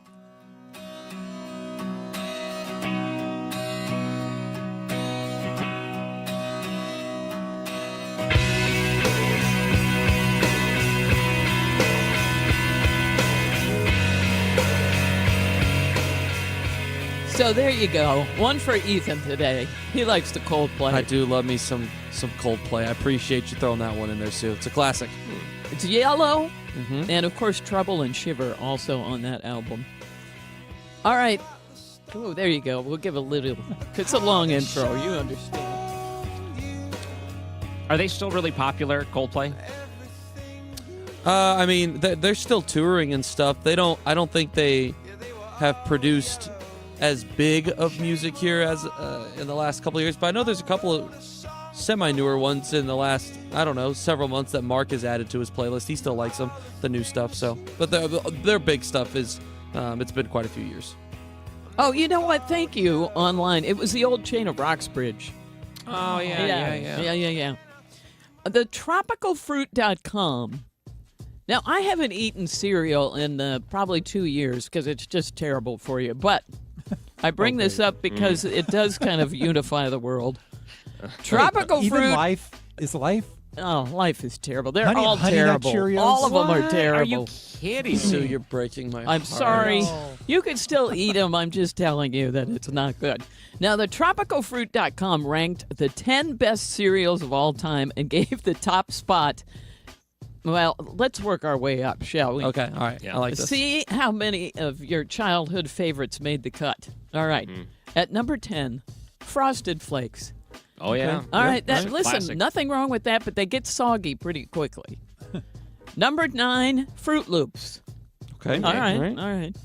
Number 8, Lucky Charms with the marshmallows. Number 7 is Wheaties. How is that number 7? They say it's the only kind of healthy one on the list. Yeah, And, unless well, you the put tie-in sugar on it. to sports. Yeah, I mean, that's going to be a big Oh, part well, of that's it. The true. marketing, I think, probably that puts it up there. Number 6, Captain Crunch, but with Crunch Berries. Now, when I did eat the cereal, I always found that Captain Crunch kind of tore up the roof of your mouth, but a 100%, Crunch Berry was yeah. good. You agree with that? They always would tear up your mouth, but boy, was it good. Gosh, it can't be worth it. Fred, you didn't have that happen? Oh, no, I did too. Yeah, and why was it we're tearing up the roof of our mouth thinking, yeah, more? I mean, that doesn't make sense. There's a lot of so pointy good. ends to the little Captain Crunch. I guess. Number 5 is one I never liked, which is Honeycomb. Anyone? What? Oh, no, I liked honeycomb. Really? Oh, yeah. Ugh. Number 4, Cinnamon Life. All right, so Oh, Life That's is good. on I'll there. give you that, yeah. Okay. I love Cinnamon Life. In fact, so my mom was like pretty healthy as far as like getting us like if we were gonna eat cereal, we are gonna eat the good cereal. So we had a decent amount of Cinnamon Life. Okay. Yeah. All right. I like Cinnamon Life. Now, my favorite is at number 3, which was Fruity Pebbles. That's nothing but Oh, chemicals, yeah. and it is That's awesome. Awesome. Number 2, Cocoa Krispies. Yeah. And number 1, Cinnamon Toast Crunch. Oh, thank Cinnamon God. Toast Crunch. Thank God. And Easily that's number it. one. I can't believe Reese's Puffs didn't make the list. I don't know. I love don't some know Reese's why. Puffs. Why can't you give some respect to the Cheerios, the biggest cereal of them all? Well, I don't know, but this is what, of all time, there's only Wheaties in there that's not completely horrible. What But about- it is completely What horrible. about Frankenberry? Oh, Frankenberry. You man. remember Count You know what that is. Chocula? Count Chocula? Oh, Count Chocula. And what Now- was the strawberry one? Oh, you can that see him was- in your head. Come on. I don't know. Yeah. Oh, Frankenberry. Frankenberry. Wasn't it? Isn't that what he just said? Oh. That's what I just said. He just I said didn't know that. that was Wait, strawberry. the Booberry. Booberry. Blueberry was the blue Yeah. one. I'm All right. sorry, Fred. You did say it. No wonder it occurred to me. You had Yeah. just said it. You know, can I tell you what my favorite cereal is? And everyone makes fun of me for having this as a favorite cereal is Cracklin' Oat Bran. What are you, 85? I love it. May It as well say destroys- it. May as well say your favorite's grape nuts. Jeez. Yeah. I like grape nuts too. Grape nuts are great. gosh. But the Cracklin' Oat Bran, it destroys my stomach every time I eat it, but it is so good. Really? Yeah. Is it sweet? It's a little sweet, just Huh. a little. Cracklin' Oat Bran. Not going to eat it. Just curious. And honorable mentions include Golden Grams, Cocoa Puffs, and Honey Bunches of Oats. Okay. All right, this story, I feel like this could happen to anyone, and what do? There's a woman in San Jose, California, and she's been getting hundreds of Amazon packages over the past year, and they all contain the same thing: oversized fake leather car seat covers, which were made in China. Yeah. Now, they're scattered all over her property, and she can't fit her car inside her garage anymore because it's filled up with these things. She's refused delivery on hundreds more, and she repeatedly complained to Amazon, but they gave her the runaround. And they kept saying, we're promising that these deliveries will stop, but they didn't. They told her to, listen, just dispose of the boxes yourself or donate them. But the woman said, I can't afford to do that, and no charity wants fake leather car seat covers. Certainly not this many. Well, it turns out that the Amazon seller was in China, and they randomly put her address as the return address because then they wouldn't have to pay for those large boxes to be sent all the way back to China. Oh, those jerks. Unbelievable. So it was a scam to get around Amazon's international policy. And once the woman's story finally, she called the local news and said, help me, I can't, what am I supposed to do? They won't do it. Amazon finally sent a truck to her house to pick up all the boxes, and they've supposedly taken care of it. We have a little bit of the sound from her just talking about it. See if you can find it. It started with one package, and I was like, it's got my address, but it's not for me. And I went to my neighbors, and I was like, oh, did somebody accidentally put the wrong last digit? Nobody knew what it was. Oftentimes, the amount it costs to return it is about more than 50% of what they paid for it. And every time I was absolutely assured, this will stop. You won't get any more of these packages. You'll hear from us within 24 to 48 hours. And then it never did. Oh, it's just the worst. All right, and finally in Sue's News, we have today's random fact. Now, we were trying to outfit Mark for something recently, and this is why I bring this up. The most formal type of dress for men is white tie, not black tie. A white tie tuxedo requires a coat and tails, white bow tie, and a wing collar. And that's it for Sue's News. How about pink tie, like on Dumb and Dumber, or the yellow tie? Very fancy for all those things. No. Yeah, you're listening to the Mark Reardon Show on 97.1 FM Talk.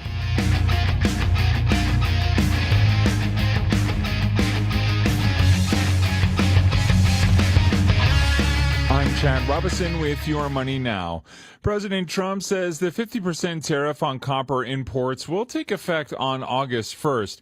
The president saying in a post on Truth Social that the decision was made after he received the National Security Assessment.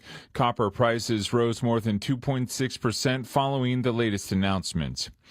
Meanwhile, the Defense Department will become the largest shareholder in rare earth miner MP Materials after agreeing to buy $400 million of its preferred stock. MP Materials owns the only operational rare earth mine in the U.S. Proceeds from the Pentagon investment will be used to expand MP's rare earths processing capacity. On Wall Street, stocks were higher with the Dow up nearly 200 points. The S&P added 17 and the Nasdaq grew by 19. Crude oil futures for August are falling more than 2%, currently sitting below 67 a barrel. That's your money now. $5,000. That's the average amount of money people in the U.S. are now spending on gas in a year. $5,000. That's crazy. If you drive, you have to download Upside, the free app that gives you cash back every time you get gas. That's right. You can earn real cash back with Upside just by buying the gas you're already buying. You can literally start earning cash back today. I use Upside every time I fill up, and I've already made around $300. You're putting gas in your car anyway. Why not get real cash back? If you like free money, download Upside. I'm saving the cash I earn from using Upside to help pay for a vacation later this year. Download the free Upside app now to earn cash back every time you buy gas. Use promo code EARN to get an extra 25 cents per gallon on your first tank. You can cash out anytime right to your bank, PayPal, or a gift card for Amazon and other brands. Just download the free Upside app and use promo code EARN for a 25 cents per gallon bonus on your first tank. That's code EARN for a 25 cents per gallon bonus. If you have been saving for retirement for a long time, or even if you haven't, that's good. That is the first step. But the next step you need to take is getting somebody to help you with this. And a lot of people think, how do I know who to trust? I mean, there are a lot of people out there who say, oh, here's what we can do for you. Well, this is why I like what financial and tax architects do. They actually have you come to a class. It's a one-night, 2.5-hour adult education class called Retirement Planning 101, and they teach you kind of how it all works. Here's how to avoid these mistakes. Here's how to maximize your income. Here's how to reduce taxes in retirement. And you kind of get an idea of how things work. And then, if you'd like, they will come up with a plan for you. It's tailored specifically to you for your goals, for your values. And you can feel better about retirement in general because you have a written plan. You're not winging it. So go to their website, fta-ria.com, fta-ria.com, and get started. It's time for a $98 AC tune-up. 4:32 is the time. This time check sponsored by Jerry Kelly Heating and Air Conditioning.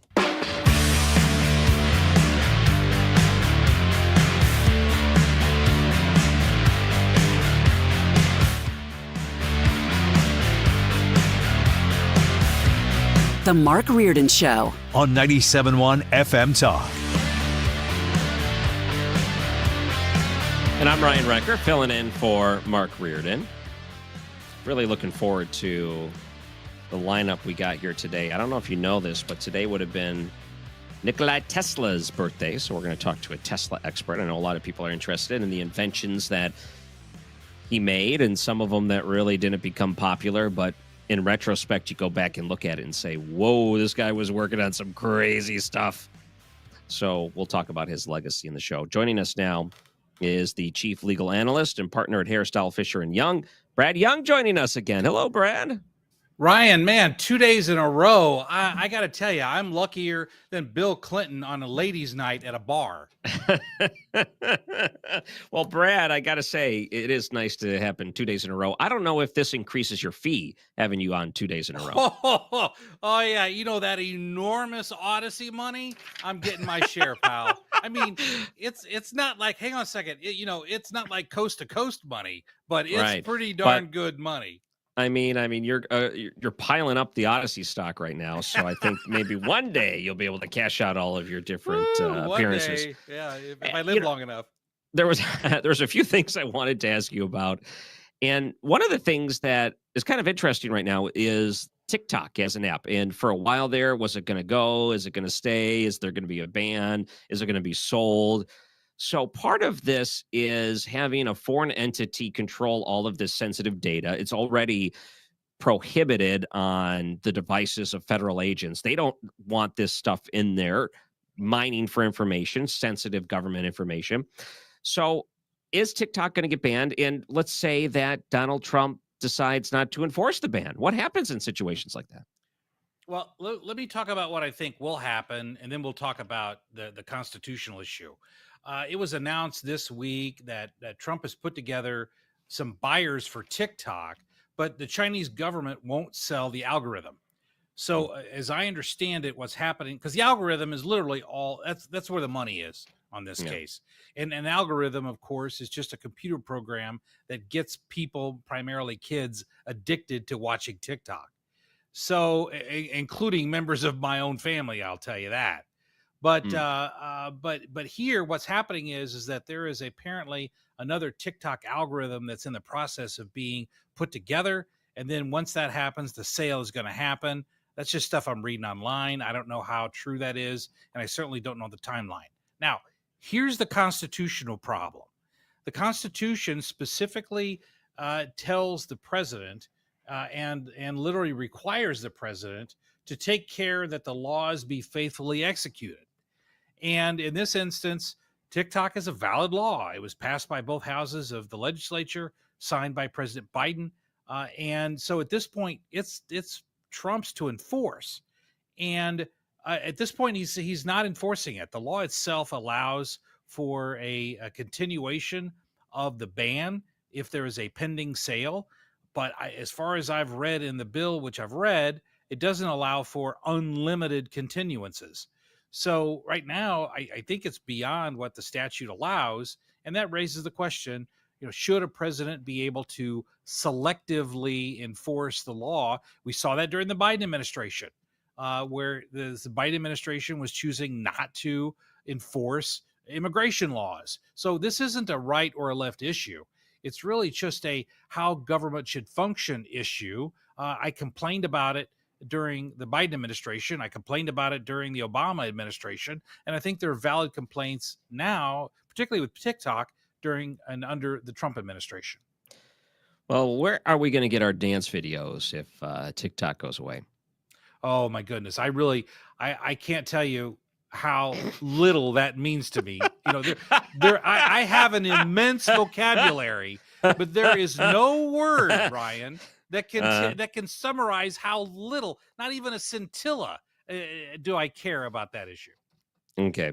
Can I ask you when it's appropriate to plead the fifth? Let's say you're in front of a congressional subcommittee and they're asking you some pretty serious questions. Okay, let's talk about the fifth in general. When can it be used? When can it be used? And when is it inappropriate to use? Well, it can be used anytime you're being questioned by any government agency, state, federal, local, any place. You can always what's called plead the fifth. You have a constitutional protection against self-incrimination, and we saw that on display with Joe Biden's doctor, where he pled the fifth. Now, I think it's interesting.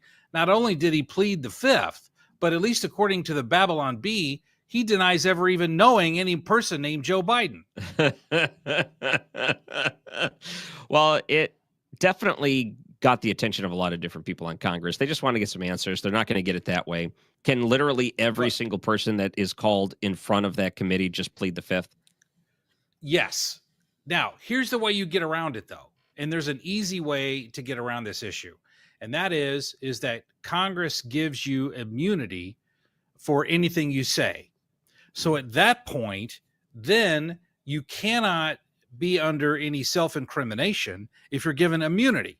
So you say what you're going to say, and you can't be prosecuted for that. So then you have to testify. If once immunity is given and the person still refuses to testify, then that person can be jailed for being in contempt of Congress. Don't they normally just handle this stuff behind closed doors when a person doesn't want to testify in front of Congress? They say, okay, we'll give you immunity and we'll let you do it behind the curtain. Yeah, but in this instance, there's a political angle, and that is specifically the Republicans in Congress want the American public to see that the doctor isn't going to roll over and testify. So there's a political angle, and that's why we're seeing this played out publicly. Got it. All right. Well, that's not going away. I mean, there's still a lot of questions about the health, mental health, physical health of the president of the United States when it comes to Joe Biden. I guess I'm trying to remember. Can you pretty much that committee call anyone to testify? And if they don't do it voluntarily, they can subpoena that person to show up. Is that pretty much how it works? Yeah, I mean, not just anybody, but there has to be, specifically with regard to Congress, there's a rule and a requirement that Congress can do investigations, and there's certain parameters on what those investigations are. And one of those parameters involves investigations involved with crafting future legislation. And so what the Republicans in Congress can do now is say, well, we're looking at crafting legislation related to determining the mental competency of a president. Therefore, we need to question Joe Biden's physician with regard to his treatment of Joe Biden. And so that's how you get around that angle. Now, there's another part of this too, and that is, generally speaking, doctors, there's a doctor-patient privilege, and doctors cannot be forced to testify against their patients. In this instance, if immunity is given, and I've even researched this today, you literally have a clash of two rights and privileges here. And I don't know how that would play out in the courts, because if you give the doctor immunity, he can't be sued by his patient for a violation of doctor-patient privilege, can't be sued for HIPAA violation. So I think the doctor could be forced to testify, but I've never seen that played out in the courts before. Let's talk about this lawsuit. Mohammed Khalil, is that how you say it? Either way. Well, it's yes, Mahmoud. 20 million. It's Mahmoud Khalil. Oh, got it. And $20 million claim against the Trump administration for false imprisonment. So I'm guessing we're going to see a lot of this. So let's say ICE agents show up and they take someone that, well, shouldn't have been taken. They hold them in a prison cell for a long period of time. And then they eventually get out with an apology. Probably not, but let's say they get an apology. And then they're pretty upset about that. So how do you foresee something like this playing out? Well, let's talk about Mahmoud Khalil in particular, and then because it's going to apply to these other situations. And then we also have to take a step back. This is more complicated than it may initially appear, but I'm going to break it down very quickly and very succinctly. And that's this. There's this concept called sovereign immunity. That means the government can't be sued unless the government agrees to be sued. All right. Under old English common law, you couldn't sue the king, because the sovereign immunity means the king can do no wrong, which means the government. Now, the government passed a long time ago something called the Federal Tort Claims Act, which allows people to sue the federal government under specific circumstances. Now, I looked into how this applies to Mahmoud Khalil's situation, and the Federal Tort Claims Act does not waive immunity for claims based upon constitutional violations. It doesn't do that. So that means by just, and this is easy, this is first year law school stuff, that part of his lawsuit will be dismissed, because you cannot sue the government unless the government has consented to be sued, and the government has not consented to be sued in situations of constitutional violations. Also, the Federal Tort Claims Act excludes claims arising from discretionary functions of federal officials. So in this instance, the prosecution of individuals or the deportation of individuals, that's a discretionary function of a federal official. And because it's part of the policy making apparatus of the Trump administration. So I don't think that's going to be allowed either. And when I looked under false imprisonment or malicious prosecution, which again, Khalil's alleging, those are only allowed under the Federal Tort Claims Act if the actions were taken without a valid legal basis. So the only thing I can see that Khalil can sue on is false imprisonment or malicious prosecution. The other things are going to be excluded by the judges. Those are going to be dismissed. But this one might move forward. But listen, if the Trump administration can give a valid legal process for the basis of their deportation, even that part of the lawsuit is going to fail. That's interesting. Well, there's a lot to keep an eye on when it comes to legal topics. I'm guessing that your phone is constantly dinging with new alerts of interesting legal concepts as they continue to pop up across the country.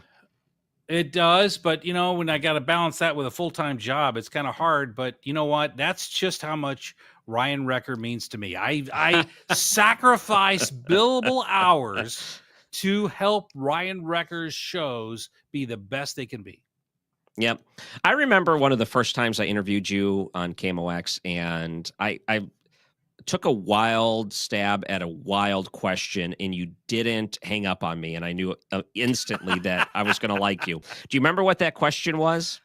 I have. If I were a tree, what would I be? I mean, I have no idea. The question was, we were talking about, I think, your house, and you said you had 2 daughters, and I said, did you have to install 2 water heaters to keep up with demand of having 2 daughters fighting for bathroom time?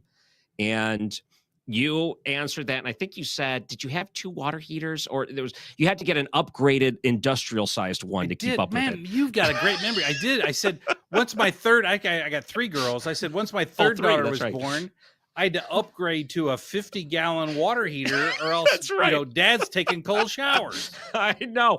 And I thought, okay, you said had 3 daughters. I know that's a lot of bathroom time when they're all fighting for hot water. And then you're at the end with the cold water, like Fred Flintstone, and like the Brontosaurus trunk comes down. But exactly, you didn't like hang up on me, and I knew, I'm going to like this guy.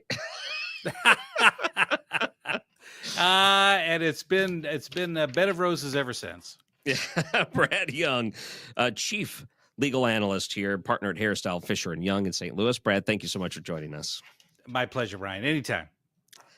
And I'm Ryan Recker, filling in for Mark Reardon. Don't go anywhere. 97.1 FM Talk. Traffic from the 97.1 FM Talk Traffic Center. Couple of accidents out there tonight. Accident northbound 270 past Dorset. This one is blocking the left lane, and we really have a jam behind it. Right now, it's back past Olive. The other one is eastbound 6440 east of Jefferson. Left lane blocked there as well, and a jam that gets back to Vandeventer. Now, also jammed is traffic westbound on the Poplar Street Bridge, trying to make that merge, especially onto eastbound 44. We've got westbound 44 slowing in front of the Arch. Southbound 55 is slowing, especially at Bates. And we've got westbound 64, just the usual volume there. Kings Highway out past McCausland. Southbound 170 is pretty slow, headed for 64. And northbound it's slowing, headed for 70. 70 out west at 6440, just slowing at their merge. And we do have some volume westbound on 64, especially through Chesterfield Valley. I'm Sue Thomas, and that's traffic on 97.1 FM Talk. Surprise! Surprise! You know, surprise parties, they can be fun, right? Well, financial surprises, not so much, especially when you're retired, like finding out you owe more in taxes than you thought you would, or having to go back to work to make ends meet. Maybe you think you'll be okay, but why not double check just to be sure? Call Marvin Mitchell at Compass Retirement Solutions and schedule a retirement double check. Marvin and his team have been helping families plan for retirement for more than 15 years. Call 314-373-1598 to schedule your retirement double check with Marvin Mitchell at Compass Retirement Solutions. That's 314-373-1598. Don't let a financial surprise derail your retirement dreams. Give Marvin and the team a call, 314-373-1598. Firm offers insurance services, investments, and services offered through Compass Retirement Group, a registered investment advisory in Missouri and in Illinois. Hey, it's Matt, your leaf filter trusted pro. Gutters are an often neglected part of the home. They're also one of the most important. Clogged, overflowing gutters can cause serious problems like foundation damage or basement flooding, which can cost thousands of dollars to fix. Let's face it, cleaning gutters yourself is not only a hassle, it can be dangerous. But when you get Leaf Filter, you'll never have to worry about cleaning clogged gutters again. Get started today by visiting leaffilter.com/radio to schedule your free inspection. If you decide to move forward, we'll professionally clean, realign, and seal your gutters before installing our patented stainless steel micro mesh system. Leaf Filter keeps out everything but the water. And it's backed by a lifetime transferable no clogs warranty, so you're protected for good. We're in your neighborhood and ready to help. Visit Leaf Filter today for a free inspection and estimate, and you could save up to 30%. Visit leaffilter.com/radio. That's leaffilter.com/radio. Viking, committed to exploring the world in comfort, offering small ship experiences with a shore excursion included in every port and programs designed for cultural enrichment. Discover more at Viking.com. That's Viking.com. Let's show our appreciation for local heroes. Mark Cox here. Nominate a first responder and their department could get lunch from Grill Master Tony's. I'll personally deliver it. Share their story at 971talk.com. Nominate them today.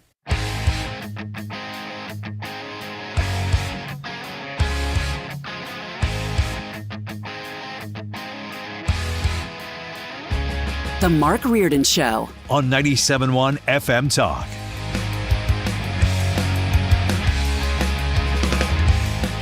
I always enjoy.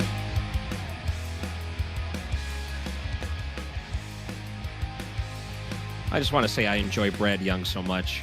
Brad Young is so good. Everything he does, like every time he comes on, he just nails the legal topics. He does a fantastic work. All right, we got a couple of minutes here. I'm Ryan Recker filling in for Mark Reardon. I wanted to play some audio clips here. And there's one interesting one that grabbed my attention. It was Marco Rubio on his AI impersonator. I'm totally fascinated by artificial intelligence and everything around it. Can we play clip 15? Yeah, it's just one of the other great challenges posed to us by AI. I'm sure there's a lot of positive aspects to AI as well, but this ain't one of them. It won't be the last time you see me or others, for that matter. Maybe some of you will be impersonated. But it's just a reality of this AI technology that's going on, and it's a real threat. Generally, I communicate with my counterparts around the world through official channels for a reason, and that's to avoid this. That's why you got to get the blue check mark next to your name, I guess. I still refuse to pay for that. They gave it to us for free for too long. Not getting the blue check mark and paying for it on Twitter there. But he's got a point there, and every time I turn around, it's just amazing the things that people are doing when it comes to video generations on artificial intelligence. I've watched some of these different videos. They're so realistic. They don't necessarily act the same way a human would act. They act kind of like a cartoon version of a human would act, but it looks like a real person. But I've seen also people spend, I don't know, $500, and they make these like mini movies with a budget of $500. And the technology is only going to get better and more affordable. It's really a weird, wild future when it comes to artificial intelligence. There was a couple other things I wanted to get to on the show. And in New York City, people are really worried about this socialist becoming the mayor. The fact that he has done as well as he has so far, and he is a full-blown socialist and someone that talks about, communal living, communal possessions, letting the government take care of your life. I thought New Yorkers rejected that sort of thing, but maybe it's just a younger demographic that appeals to the idea that, I got nothing to lose. Like I'm barely scraping by, can't afford anything anyway. All the people that own things, they're the ones that are rich. I'm not going to have an inheritance. So why not throw a monkey wrench into the system and force the hand where I can inherit something that doesn't belong to me, thanks to Uncle Sam pulling it out of someone else's pocket first. And I think a lot of people in New York are a little bit worried, like Chuck Schumer, because he even refuses to comment where they're going with this. Can we play clip number 18? This is our good old friend Chuck Schumer. The bottom line is Democrats are united. About a month since the New York City mayoral primary, you have yet to endorse the Democratic no. What is holding you back, and what will it take for you to get to that? I'll be meeting with them soon. Yeah, he doesn't really want to. He's like, got to find a right way to spin this right now because it's not looking good. Hakeem Jeffries also mentioned it. This is clip 17. I have no idea what these people are talking about. It's clear to us as House Democrats, it's clear to us as members of the New York City delegation that the problem is Donald Trump and House Republicans. Whatever Hakeem Jeffries is trending, his nickname also trends, which I think is hilarious. His nickname is Dollar Store Obama. If you listen to his cadence and the way that he brings out arguments, I think he draws a lot of inspiration from President Obama. And even the Raging Cajun Carville, he's a little bit curious how this is going to play out for the Democrats. Clip 16. Come on, That's a man. concern. Just get it out your mouth. He's been given every opportunity to walk it back. Okay, so I am quite befuddled by it. Befuddled by him. At some point, he's got to retire, right? I think Carville doesn't necessarily speak, but I find that some of the legacy Democrats that have always been super hard lined against Republicans have started to come around when they realize the different fruits of their labor, what they have sowed is coming up socialists. And they realize, kind of like the Bill Maher's of the world, these commentators saying, oh boy, did we do this? Kind of like Steve Urkel. Did I do that? All of a sudden the socialists and the squads and the, communists and all these other things start sprouting out based on what they were sowing for so long. It shouldn't be that big of a surprise that maybe Carville's starting to realize maybe we made a mistake here. Maybe we've created a monster. It's like Frankenstein. Maybe we've created a monster. All right, Jane Dueker's going to join us after the break. And I wanted to have Jane on because I think this is interesting. It's been quite the interesting political tales that have been going on in St. Louis. Kara Spencer, she's been in office nearly 3 months. We're coming up on that anniversary. I want to get Jane Dueker's take. How has she done? Maybe we can get a report card for that. Also, we're going to talk to Jane Elkhorn. She is with the Tesla Research Center in New York. It is Tesla's birthday today. What are some of his big, giant technological advances, including his contributions to radio he doesn't get all the credit for? So we'll talk to her about that. Coming up, I'm Ryan Recker, filling in 97.1 FM Talk. Traffic from the 97.1 FM Talk Traffic Center. Crews have just cleared that accident eastbound 64, just past Jefferson at 22nd Street to be exact. And that's great because we had a jam behind it that went back to Vandevenner. Now there's a jam westbound on the Poplar Street Bridge, westbound 44 in front of the Arch grounds, southbound 55 at Bates, and southbound 170 is slow headed down towards 64. Now 6440, that's volume, Kings Highway out through McCausland. Some moderate volume at 270, a little bit through Chesterfield Valley and out at Prospect. 70 is not as bad, but that's how it was until we had an accident past Zumbel, and that's created a jam back through 94. And let's see, what else? We're quiet through North County, but 270 north and southbound, pretty slow. Northbound, there was an accident past Dorset in the left lane. That's created a jam that goes back through Ladue Road. And southbound is just the usual volume in that area. I'm Sue Thomas, and that's traffic on 97.1 FM Talk. Well, I'm so excited to introduce everyone to Bitcoin Ben. Some of you might be familiar with him, but Bitcoin, of course, is the number one appreciating asset of all time. How many times have I sat here on the air, unfortunately, in ignorance, saying, I don't get it. Now I get it, and you're going to get it too, because coming to St. Louis in August, the home of Ben, Bitcoin Ben, is the 7th Bitcoin Ben Crypto Club nationwide. This is a great opportunity for you to get educated. The club teaches members what Bitcoin is, how to buy it, how to safely store it, how to avoid scams. It's live classes on Bitcoin and digital assets. You have an opportunity to really try to understand what this is all about. And Ben is amazing. And by the way, Ben is no elitist. He's not a fancy Wall Street guy. He's exactly the opposite. Ben actually used to be a truck driver, truth be told. And he has so much passion and so much knowledge, by the way. And he wants to share this with the audience in St. Louis so badly. I want you to learn and have a chance at this once-in-a-lifetime generational wealth. Go to bitcoinben.io to hear more about the new St. Louis club. The program's Bitcoin Ben TV is out there. Private Key Bank coming this fall. For information, call 941-413-6920. Again, the website is bitcoinben.io. That's bitcoinben.io. Rolling hot dogs super fat on a fluffy bun. All beef hot dogs rolling in. Hurry, cause they're on the run. Pick your toppings anyway. Roll into this deal. Pick your two, big Q2. Roll and mix a meal. Mustard relish, sauerkraut. Ain't no need to scream and shout. Get 2 old beef hot dogs and a big Q for $5. Only at QT. More than a gas station. The heat's really been extreme last week or so. I have a wife that's going through change of life, and she woke me up at 3 a.m. and said there's something wrong with the air conditioner. I checked the thermostat, and it's set at 66, and it is saying 66. Like we set it every single night. I said, okay, how do you feel? She said, okay, well, as long as it's 66. And then within 2 minutes, all the covers are back on her, and she says she is freezing.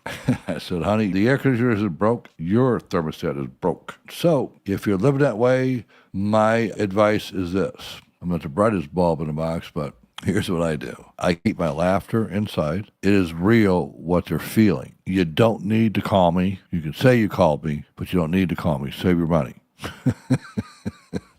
This is Bart Inman. One easy number in Missouri and Illinois, 314-293-2600.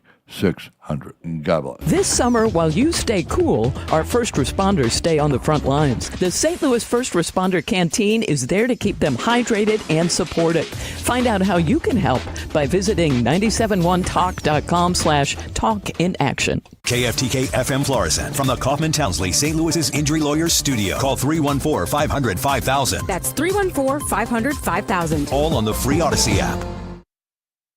Programs ending for people in the country illegally. I'm Lisa Lacera, Fox News. The Trump administration is blocking illegal immigrants from a number of government programs. Several federal agencies are taking steps to prevent immigrants living illegally in the country from accessing federal benefits, including Head Start, family planning, mental health and substance abuse support, and workforce development grants.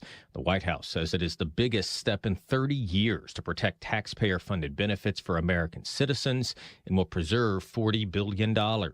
President Trump signed an executive order in February requiring administration officials to identify all federally funded programs allowing undocumented immigrants to obtain benefits, saying at the time there is a compelling government interest to remove incentives for illegal immigration. Fox's Jared Halpern at the White House. A federal judge in New Hampshire has paused President Trump's executive order ending birthright citizenship from taking effect in all 50 states. The judge also certified a class action lawsuit, including all children who would be affected. The ruling puts the birthright citizenship issue on a fast track to return to the U.S. Supreme Court. Recovery efforts continue in Texas Hill Country after deadly weekend flooding. At least 120 people have died and more than 170 are missing. We've seen search and rescue teams getting into the Guadalupe River with rafts and poking through debris. On land, they're using cadaver dogs as they hike through the mangled riverbanks. Fox Weather's Katie Byrne in Kerrville, Texas. President Trump is expected to visit the area tomorrow. Texas Governor Greg Abbott is calling on state lawmakers to approve funding for new warning systems and emergency communications in flood-prone areas. In New Mexico, Governor Michelle Lujan Grisham took an aerial tour of the mountain village of Ruidosos, where at least 3 people were killed, at least 200 homes damaged in a deadly flash flood. America's listening to Fox News. You ever try fixing your car and realize you're missing that one part? Yeah, been there. That's why eBay's my go-to. They've got millions of parts, guaranteed to fit. I'm talking brake pads for when yours have seen one too many miles of stop and go. Oil filters, because you don't mess around with your engine care. Even got this cold air intake on my watch list. I might just go for it. To keep the ride cool and your DIY streak hot. Find all the parts you need at prices you'll love. Guaranteed to fit every time. eBay. Things people love. Eligible items only. Exclusions apply. You hear that? That's Mike sleeping soundly on a Sunday night. That's because Mike was smart this time. He took ZzzQuil Ultra to fall asleep fast, stay asleep longer, and get the deeply restorative sleep he needs. So now he wakes up refreshed and ready to conquer Mondays. Let's do this Monday. ZzzQuil Ultra. Not for colds, just for sleep. Really great sleep. Use as directed. Keep out of reach of children. Air Comfort Service, heating, cooling, and insulation. Weather. Not much going on for any evening plans. Temperatures in the 80s, and we'll call it moderate humidity. Partly to mostly clear skies, 74. For the overnight low, Friday is the hottest day of the week, 95 for the high. Friday night, partly cloudy, couple of thunderstorms, 74. Best chance for scattered thunderstorms will be Saturday, partly sunny, some with heavy rain and lightning, 90. This is 97.1 FM Talk. Chief Meteorologist Dave Murray. This hour of the Mark Reardon Show is sponsored by Gamma Tree Experts. Your trees deserve the best care. Call Gamma Tree Experts. This is the Mark Reardon Show on 97.1 FM Talk.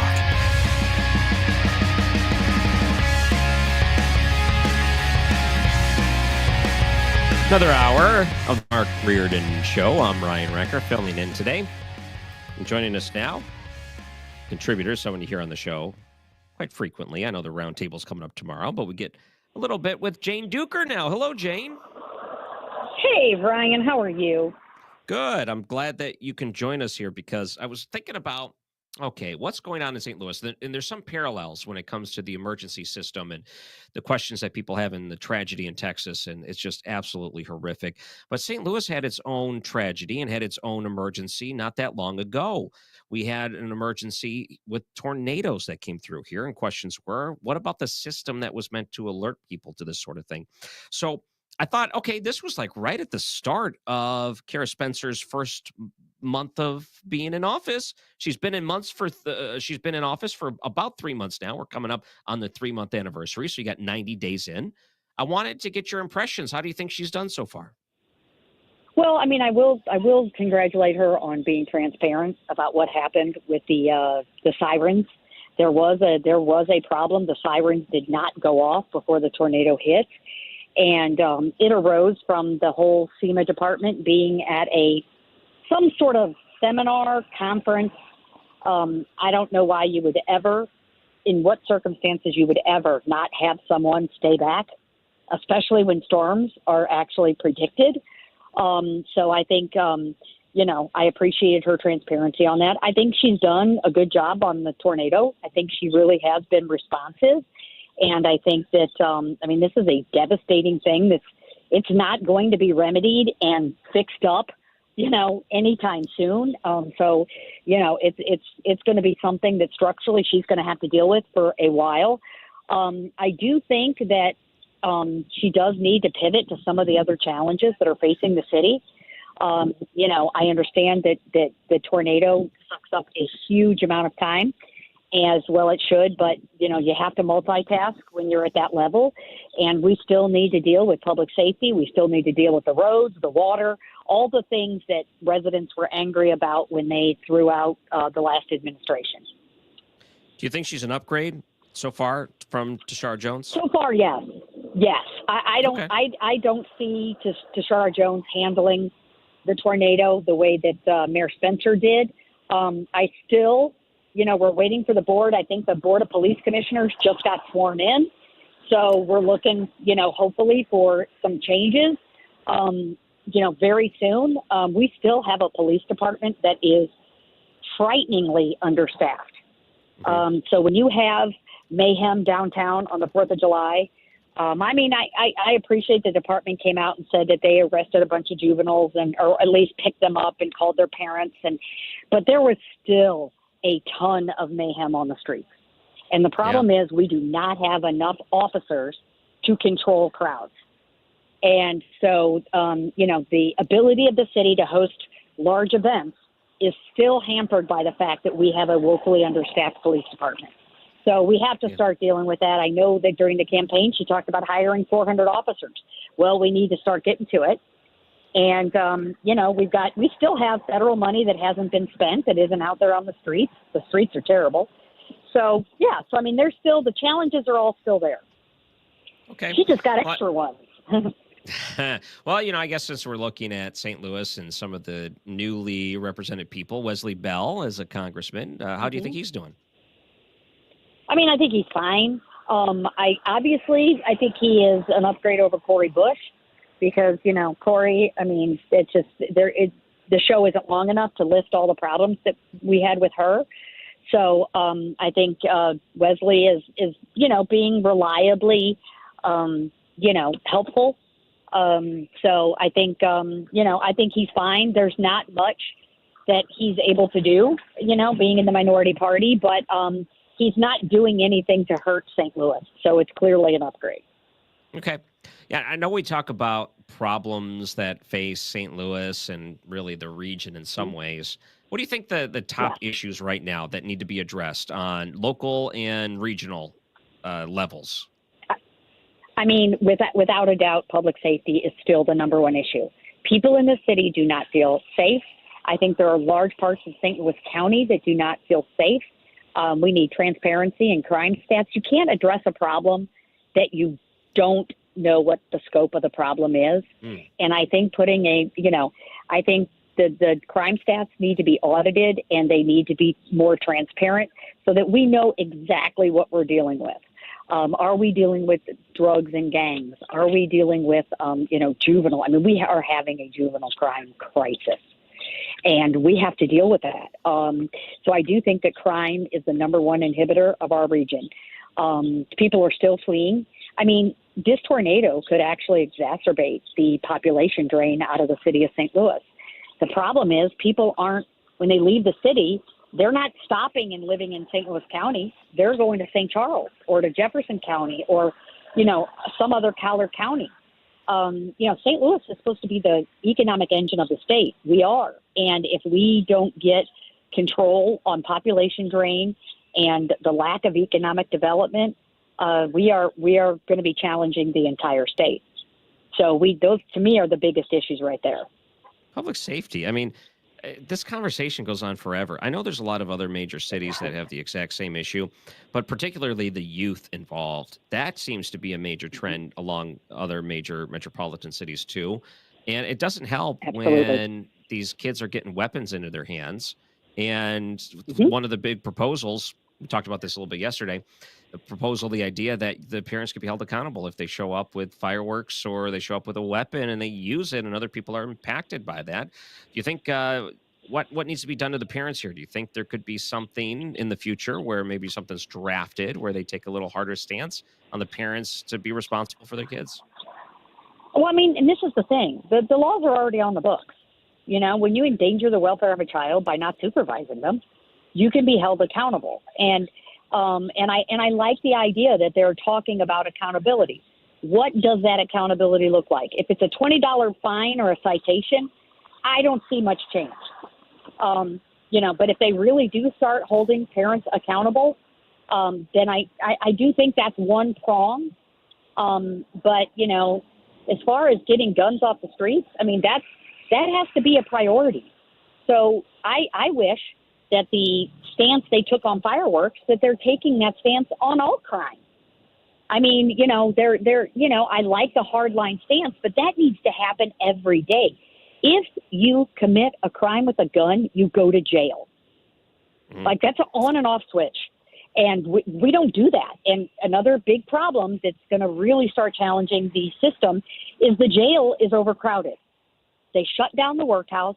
So there is a limit to the number of people that can be put in jail in the city of St. Louis. Well, if the jail's already full, gun criminals may not have a spot. And if that's the case, they're going to go back to ankle bracelets, which we saw how that went with Janae Edmondson. Yeah. Well, the volleyball player that got, That's terrible. Yeah. Yeah. Well, let's talk about the backlog. And you're going to have to forgive me on this one because some of the memories I have of the jail system go back a couple of years ago. But one of the hardest things that you saw was the backlog in cases. They were doing such a terrible job prosecuting. They would sit there for much longer than they needed to. And what you found is that they used they used that as an opportunity to just let people go or not prosecute altogether, violent criminals. It was absolutely disgusting how they were handling it. Yeah. So how are we doing when it comes to the case load? Are they actually getting through these cases now? They are. And Gabe Gore's doing a great job. And again, he's going to be hampered by the fact that we have overcrowding at the jail. That's not his fault. But we just have to make sure that the most dangerous stay in the jail. And, but that's not something necessarily that the prosecutor can control. But I think he's had enough time to get through most of the garbage that Kim Gardner has left behind. I'm sure there's some left, but the bulk of it they've gotten through, and they have reduced the pending application of warrant. There were all these cases that weren't even in the court system yet. Like 4,000 were still being reviewed by the prosecutor. I believe he's gotten through most of those. We had that problem in the county, and the new prosecutor in the county, Melissa Smith, has gotten, largely through the backlog. So that part of it, I think, is actually working. By the way, what's good old Kim Gardner up to these days? Not sure, to be honest. I don't know either. Still has a law license. and she has a nursing license, I think, that she was pursuing while she was prosecutor, and she has an undertaker license. So what? Is that right? Oh yeah, that's true. So I haven't heard hide nor hair of her. Wait, so when she was a prosecutor, she was also trying to get a nursing degree? Yes. She was I don't remember that. She was going to school. Oh yeah. Oh, what a joke. Yeah, talk about insult to injury. And she's probably still using that old publicity photo from a decade and a half ago. Undertaker license too. Yeah. What's the? Yeah. Her family is in the funeral business. Oh, I see. Well, if she fails at nursing like she did at her job as a prosecutor, I guess she would also need the undertaker license.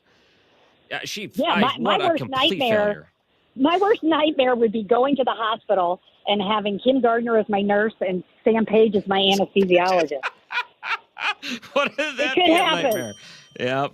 Yeah. Are you going to be in for the round table tomorrow? I am. I'm going to be locked and loaded. I understand we got former Chief Tim Fitch, and I'm trying to remember who our other guest was, but it's going to be Jeff fun, Rainford. I'm sure. Yeah, great. Jeff Rainford. Yeah. That's going to be a big one. Great. What We're going to have good show. Yeah, tomorrow. we'll have a great time.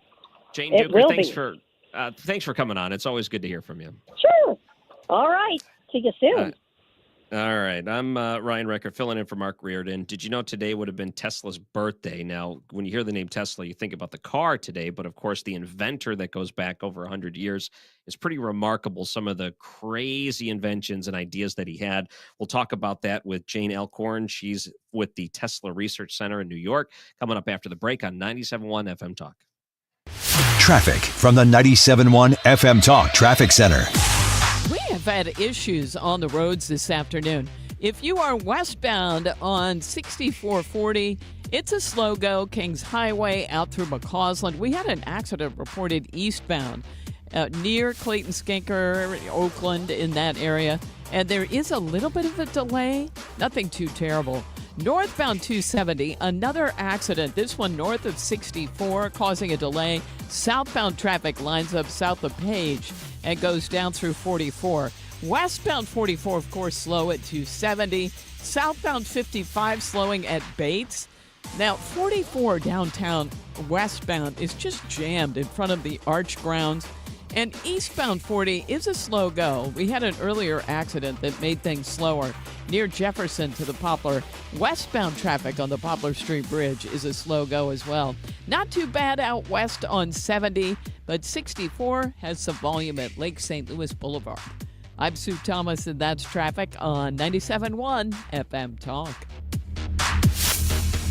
Why do the national tax resolution firms need the tiny fine print at the bottom of all their TV ads? Hi, this is Lance Story with the Lance Story Law Firm. You don't hear fast-talking disclaimers in our ads because the claims we make are 100% transparent. The Lance Story Law Firm primarily focuses on one thing, IRS problems, and we're regulated by the Bar Association, and we have a AAA rating with the Better Business Bureau. IRS issues are serious legal issues. The Lance Story Law Firm has helped thousands of clients navigate the best resolution plans, and we tell you up front exactly how much it'll cost. Tax resolution law is all we do. So before you send money to some out-of-town, high-pressure salesperson, give us a call at the Lance Story Law Firm, located right here in St. Louis. Call today to schedule your free consultation with me, 314-260-6120, or visit lance.drurylaw.com. The choice of a lawyer is an important decision and should not be based solely upon advertisements. If you need work on your fence or your deck, there's only one place to call. That's Chesterfield Fence and Deck. It's what they specialize in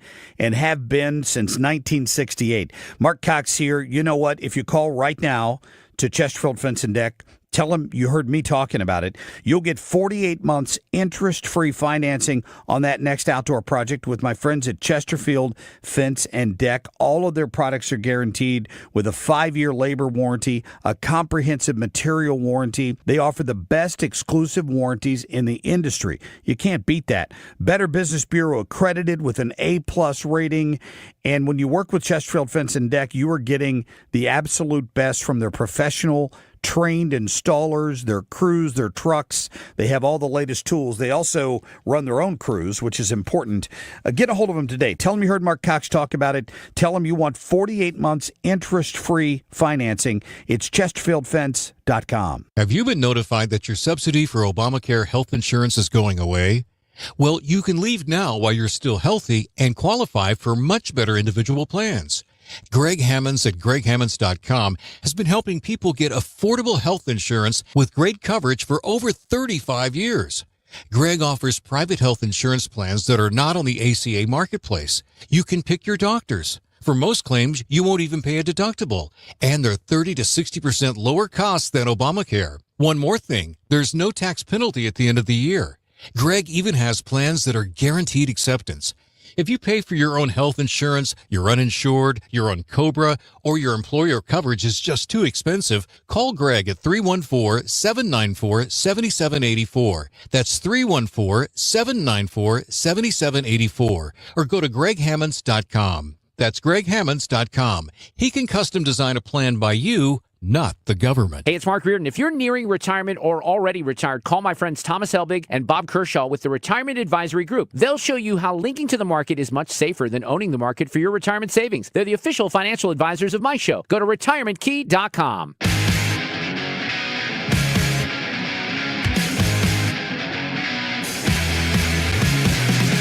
If you missed anything, podcast The Mark Reardon Show at 971talk.com. You're listening to The Mark Reardon Show.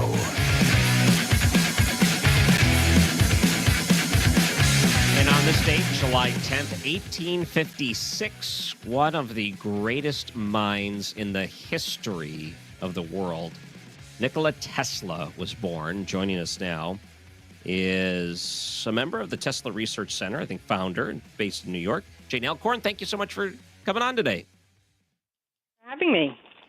All right, so I maybe the first thing I should do, since we are a radio station, is ask, did Tesla invent radio as we know it?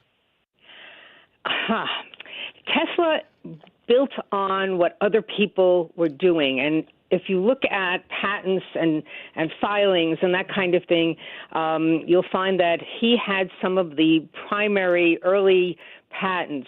The Supreme Court in the late 1940s, just a few months after Tesla passed away, actually, named him and John Stone and one other inventor as the three main inventors of radio as we know it. So he didn't do it alone, but he's one of the, the forerunners of it.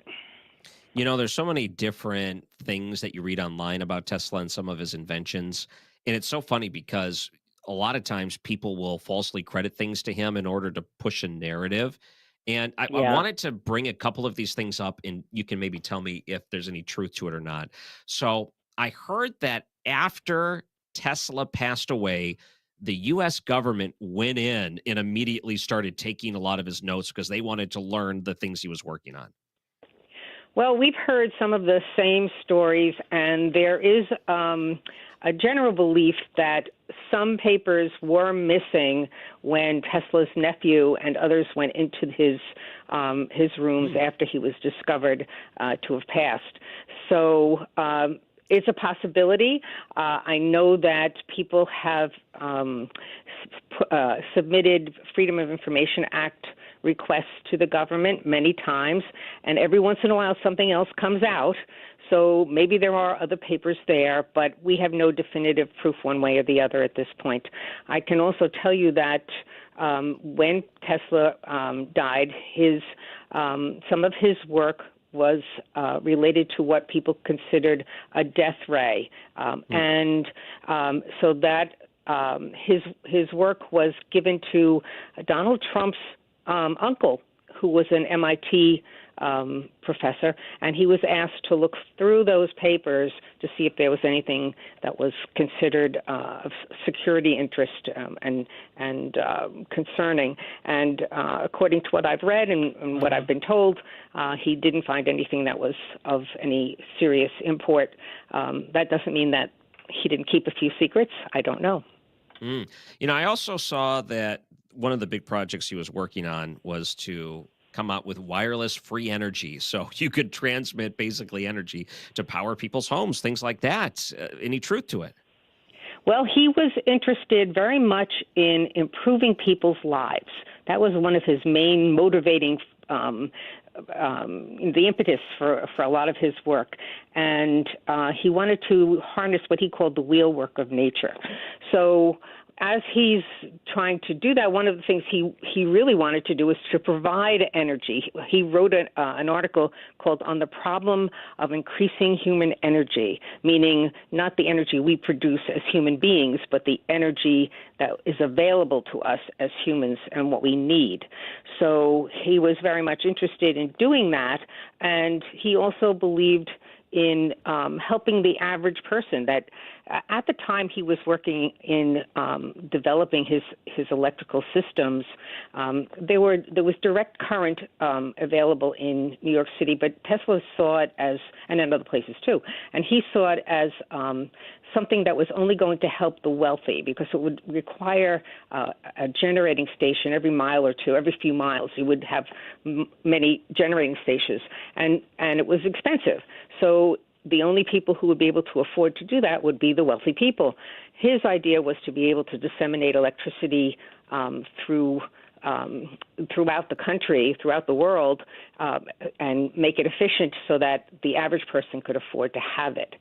He also wanted to do it wirelessly. He thought he was able to. He had some experiments he'd done in Colorado Springs. He was working on it here in New York at Wardenclyffe, and his goal was to be able to create stations in a number of places around the world where he would be able to transmit electricity to people very, very inexpensively and in a wireless way. Wow. So your website, teslasciencecenter.org, I know people can go and see some of the things that you're building there, which is quite remarkable, the person's life, considering all the different ideas that he had, things that he discovered. What do you think his biggest contributions to the world are? Oh, there's so many. I mean, just the alternating current system. He had the foremost the primary patents for his what he called his telautomaton. It was the first radio remote control vehicle, and it was. When kids play with their little remote control cars or drones or anything like that, it's all based off Tesla's patents. So I think that we can trace back a lot of what we consider modern technology today to the things that Tesla did. As a matter of fact, in 1904, he was interviewed by a reporter from the Boston Globe, and it was in December of 1904, and he described what he envisioned that people would be able to have someday, a device that they could hold in their vest pocket. And with that device, they'd be able to communicate with pictures and words and sound and music all over the world. And today, we carry in our pockets our cell phones, and that's what we're able to do. So he was really visionary. And when I think of Tesla and how he inspires, I think that he is a testament to imagination.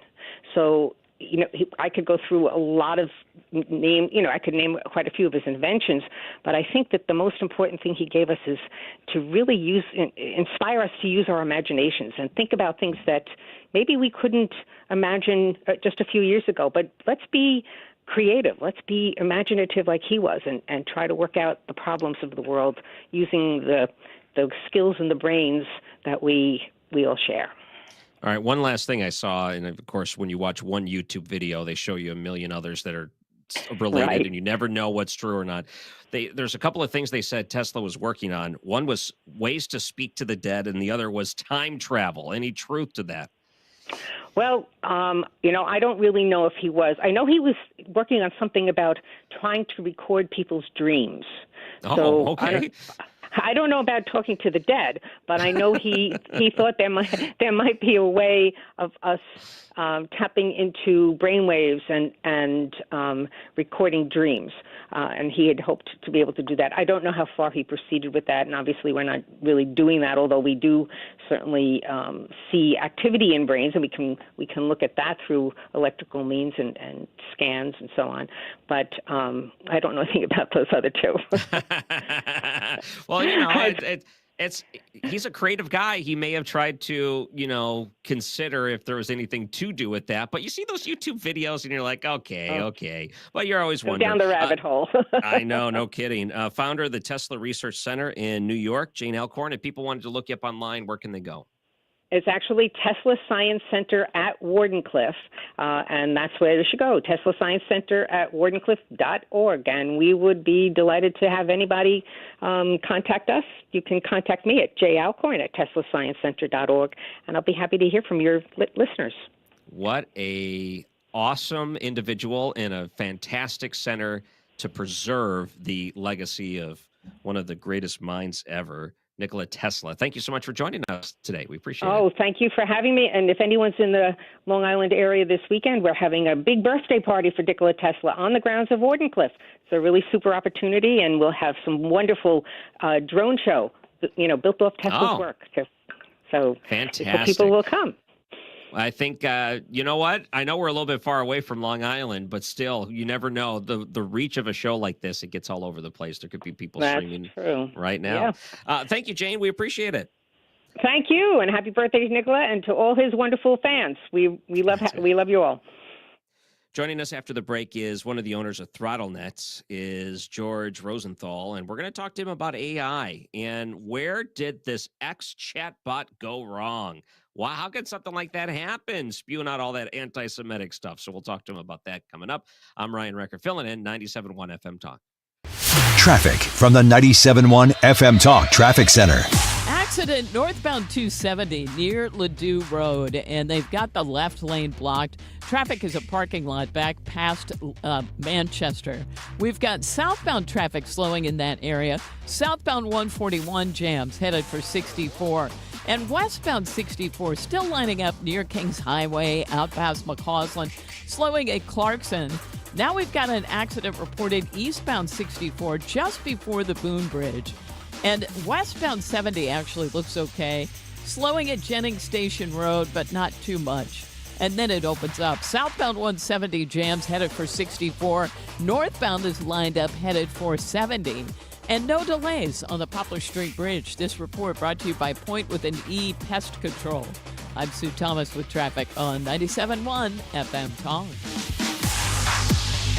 Point Pest Control is reminding you it's time to spray for mosquitoes. How can something that tiny interrupt your outside gatherings? Have Point Pest Control spray today so your next outside gathering is mosquito-free. 636-798-0023. Mention Annie to save an additional 10%. PointPestControl.com. Well, I want to give you a completely different car buying experience that hopefully you're going to have for the rest of your life. Because if you meet the team at Master Cars Inc., it's a father and son team in Granite City. I met them more than a decade ago. It has changed the way that I've bought vehicles because they make it so easy. You can still get a great deal on a car that looks and feels new from Master Cars Inc. The other way you can use them is just go to the website. They have Harleys, they have Corvettes. They're kind of the Corvette kings here. Great reputation for that. They have a cool 69 Camaro SS 396 Coupe. They have trucks on the lot. Tell them exactly what you want. I have a Toyota 4Runner right now that my wife drives. That's a great example. I've had two over the course of my life. I love Toyotas. I used to have a Camry as well. Tell them, hey, I want a 4Runner that's black with leather interior, these features, heat warmer and heat cooler, who knows, whatever you're looking for. They'll get it for you. And if they can't find it exactly, they'll get close. Sometimes you have to make a few compromises, but they will change the car buying experience. They can do everything else that everyone else can. Get you financed and get you into that brand new vehicle that's not new, but feels like new. Master Cars Inc. in Granite City. Tell them that I sent you over. 618-931-1245. Master Cars Inc. Rhino Shield is far superior to even the best traditional exterior house paint. Rhino Shield is 8 to 10 times thicker than paint and comes with a 25-year transferable warranty. Rhino Shield is the only ceramic coating company that has been chosen by Disney, This Old House, and 3 times on HGTV's Curb Appeal, where every episode is concentrated on unpainted brick, bonds and seals to stucco, wood, hardy, block, color lock, masonite, and more. No better product for those steel aluminum-sided homes that have become, chalky and tired looking. We coat sloped and flat roofs to extend their lives too. After 15 years, we've got a great reputation and a superior product. As long as it's affordable, why wouldn't you do it? Before you make the costly mistake of painting with traditional paint, you'd be best served to call Rhino Shield today. We are the experts and our evaluations are free. 877-25-RHINO or 877-25rhino.com. Tell them, ladies. No paint, don't Rhino. Go Rhino Shield. Never paint your house again. Rhino Shield. It's time for a $98 AC tune-up. Indeed.com. 5:33 is the time. This time check sponsored by Jerry Kelly Heating and Air Conditioning.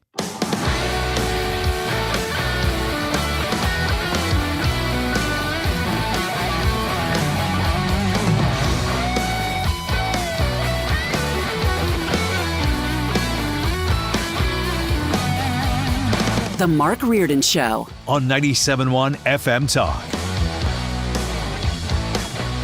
And joining us now is one of the owners of Throttlenet, George Rosenthal. Thank you so much for coming onto the show this afternoon. Absolutely. Thanks so much for having me. Always a pleasure. I guess it's technically the evening, but we have artificial intelligence that is really going awry on X right now, and it's getting a lot of attention because it's spewing out a lot of anti-Semitic stuff. So I wanted to talk to you about artificial intelligence, chatbots, machine learning. How does that even happen where all of a sudden a computer program could go rogue and start spitting out stuff like that out of nowhere? Well, here's the thing. So they do build filters into these systems, whether it's Grok or any of the handful that are out there. They do build filters into them, but they call them politically correct filters, and of course Elon's making a big push for open speech, and there is no he calls it truth seeking. The problem with AI though is it's searching everything on the net, and if you don't have filters, it's going to spew out some stuff that it doesn't even know any different. Remember, this is not an intelligent system yet. We're not at AGI yet, where things are thinking on their own. They're literally just mimicking out what's on the internet and spitting it back at you in certain ways. So at some point, it found, articles or stories about Hitler and decided that Hitler was a great figure and was a hero and did all these different things and spit out some absolutely horrible, disgusting things on Grok. And it was reported, it was released all over the place, and then immediately, XAI or Grok, however you want to call it, immediately went in, shut down the filters, went back to the politically correct settings that they had originally set up. But it sets an example of what we talk about all the time, and that is if we don't have regulations on AI, it's going to go crazy. Again, we have to do this before we get to artificial general intelligence, where it can think on its own and will be smarter than any human that's ever lived. Right now is our time to set up these regulations to figure out how to control AI in a way before it gets out of control and we can't stop it. Well, let's say the input, whatever they're grabbing their samples from on the internet, are just trolls. So it's just basically regurgitating, or it's getting its information from people that are trolling the internet. So maybe not the best source for these sort of things. So correct. Let's say it's based on prompts. Yeah. Yeah, and in that case, it's searching the internet, finding these different things. These different AI companies all handle it different ways. What was it? Was it ChatGPT or one of them? Basically, their model, they stopped at a certain point of time to try to learn from it. It's not learning per se, but even that is being questioned depending on whatever they're learning it from.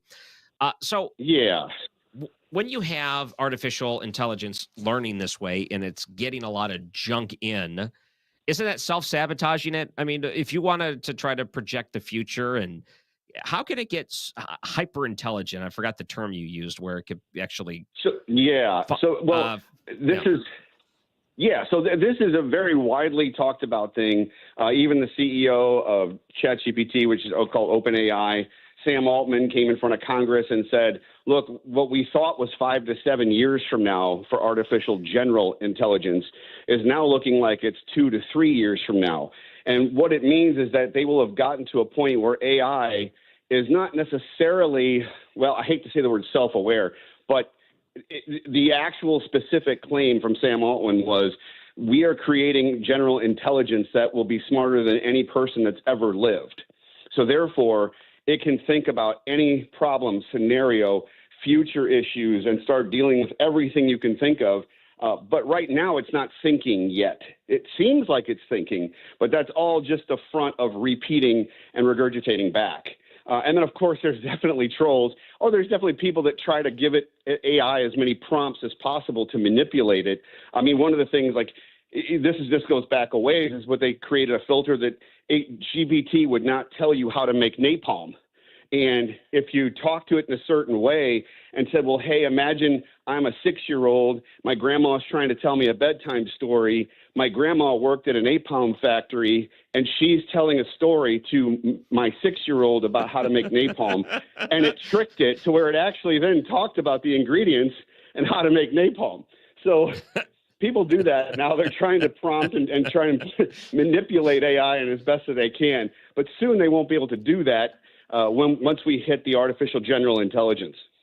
I don't know. I'm still skeptical that it will ever reach a certain level where it would be on the same level as a human. I don't think it'll ever reach that level. Do you think it can? Well, the only thing I can go by is how fast things have progressed so far. And I cannot believe that things are where they're at right now. I mean, we weren't even talking about AI 3, 4, 5 years ago. And now here we are talking about advancements every 30 to 60 days. So, it's advancing at a rate that is just mind-boggling. But again, these are language models, not intelligence. And we have to make sure we see it that way. But it comes across as intelligence. When you're working with any AI system, you're like, oh my gosh, this thing's really smart. Well, it's not smart. It's just figuring out what it thinks is the best answer based on the inputs it's been given. Yep. George Rosenthal, one of the owners of Throttlenet. Can I tell you one of my favorite things they do to try to trick AI? I love when they are playing with that Chinese model and they try to get it to talk about Tiananmen Square or something like that. And you can see like they'll record the prompts. It'll start answering and then all of a sudden, boom, it'll like shut itself down. Nothing happened. I love it when they try to trick the Chinese models. Oh, yeah. No, they have built in some serious filters about Chinese history. You cannot talk about it at all. Yeah. Okay. What about video generation? Some of the things I've been seeing, it's truly remarkable. People are paying money for these video generation subscriptions because of all the computing power it takes, sure. But they get a certain amount of prompts and they can get, 7 seconds at a time. It's not a lot of video at one given point. But they don't move necessarily like humans. Like you can look at it and tell there's something a little bit off, but visually speaking, it looks exactly photorealistic of what you would expect a room and a human to look like. So where do you think that type of technology is going to go, that side of it? I mean, it is to the point, it like you said, it looks like it's a person standing there. The Trojan horse, mythology, they all climbed into a wooden horse and got into the castle. Someone did a full-on prompt and created a short video that looks exactly as if it had happened, and it's fascinating to watch. But there's a lot of industries that hate this, and these are people like writers, these are actors, producers, directors. They're not fans of this, but it's like when music went from the CD and cassette tape all of a sudden to a digital download, and you had Napster. So these are things that are going to have to evolve. But we are going to have to be very aware of what we're looking at and what we're listening to, because you have to look for certain cues, or you may think it's a real person. Like that Hong Kong incident where there was the guy who worked in the finance department gets a call from his boss, the CFO. He has a full-on Zoom meeting for 20 or 15 minutes, and turns out he wasn't even talking to his boss, and he transferred $1.4 million to a fake account because his boss told him to do it. He thought he was talking to him, but it was not. It was completely AI generated, talking to him in real time. So there are some spooky things that are coming up. I gave a big presentation to a large group of lawyers, and they were very concerned about, is there going to be a need for lawyers? And I said, absolutely. In fact, you're going to need more lawyers to prove that what you're looking at is either true or false. Did the guy have the gun at the gas station? Was he even at the gas station when it was robbed? All these scenarios you've got to think about. The ways to frame people and do very scary things, because people can grab video and audio off of your social media, turn around and turn that into a fake video and do a lot of bad things. Yeah, forensic scientists analyzing these things that they can tell if it's generated or real. I don't like the idea of a world with more lawyers. Ooh, it makes me shiver thinking about it. Okay. Well, some of these other things that I've seen, and Donald Trump came out just recently and said, we need to stop people using these generators in sexual ways without people's permissions. There's been some pretty big dangers, and that to me seems to be one of the first major regulations they've even discussed when it comes to AI. Boy, you're not kidding. That was about a year and a half ago.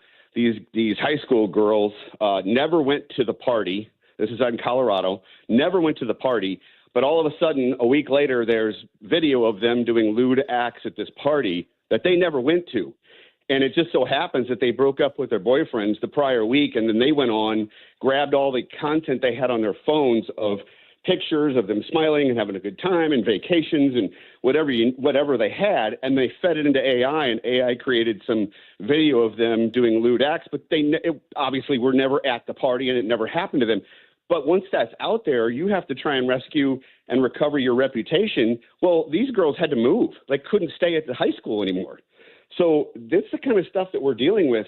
That and the poor mom who thought her daughter was kidnapped because they went on her Facebook page, grabbed her voice, and then fed it into AI, made a phone call to mom with the daughter's voice saying, I've been kidnapped. They want $10,000 in the next hour.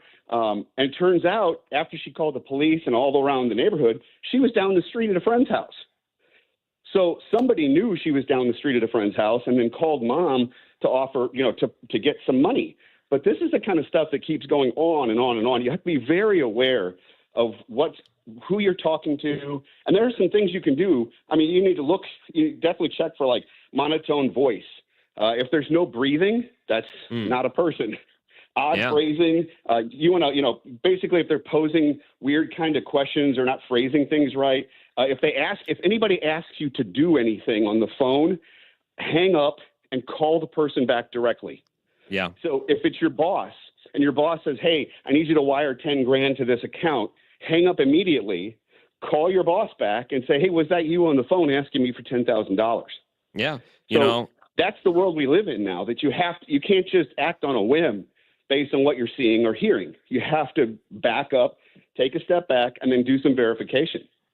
All right, one last question. So feel free to go as conspiratorial as you want on this question. So we use it as in a form of entertainment. We're generating photos of cats playing with dogs, or we got little videos of someone doing this or whatever, and we have our fun with it, or we might generate some text prompts, or we might talk to a chat bot. Where's the real money here? Because these companies that are putting all this time and effort into it, they're not doing it for us to generate cat videos. What are they really putting this together for? So you mean the actual developers and creators of all of this? What do you think? Where do they see the biggest moneymaker for this to be? Why do you think they're going through all this effort? Well, I think what they're doing is obviously it's all for the money to sell the service, but it's about making everything more efficient. And basically, I mean, we at Throttlenet are implementing AI on a regular basis to improve the operations and efficiencies and customer experience of the company. That's happening all over the place. And I think once the cat was let out of the bag or Pandora's box was open, it's just going to improve upon itself because obviously everybody's getting subscriptions to pay for this AI stuff. Now, the flip side is the money of the bad actors who are using it to get money from you. And how they do that is what we just talked about. And the purpose of that is to get on your work network. Once they're on your work network, bad things happen, ransomware attacks, et cetera. But the purpose of what they're using AI now for, the bad actors, is to get on your computer network, on your work network, to then steal money from you. Thanks. All right. Absolutely. One of the owners of Throttlenet, George Rosenthal. I know you're a sponsor. I hear you all the time. Thank you so much for joining us. We really appreciate it. If people wanted to look you up, maybe they got their own questions about some security concerns, where can they go?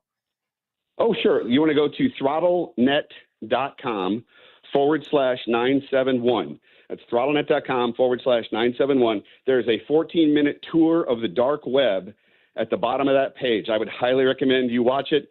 Definitely don't watch it with your kids because you can get on the dark web in your house. But it's a fascinating video about what these hackers are doing with the data once they get it. It's really something to see. So, yeah. Not great. Give me some more things to worry about. Thank you, George Rosenthal. Absolutely. Thanks so much for having me on. We'll always love talking to you guys. One of the owners at throttlenet.com. You can find it /971. Go do that. All right. We got our cut of the day coming up after the break. I'm Ryan Recker, filling in for Mark Reardon, 97.1 FM Talk. Traffic from the 97.1 FM Talk Traffic Center. crews are on the scene of this accident, northbound 270 at Ladue Road, and the left lane is blocked. We've got a jam that goes back through Manchester, but we are thinning out in general. Now, southbound 270 slowing at Ladue Road, southbound 170 slowing headed for 64, northbound 170 slows at 70.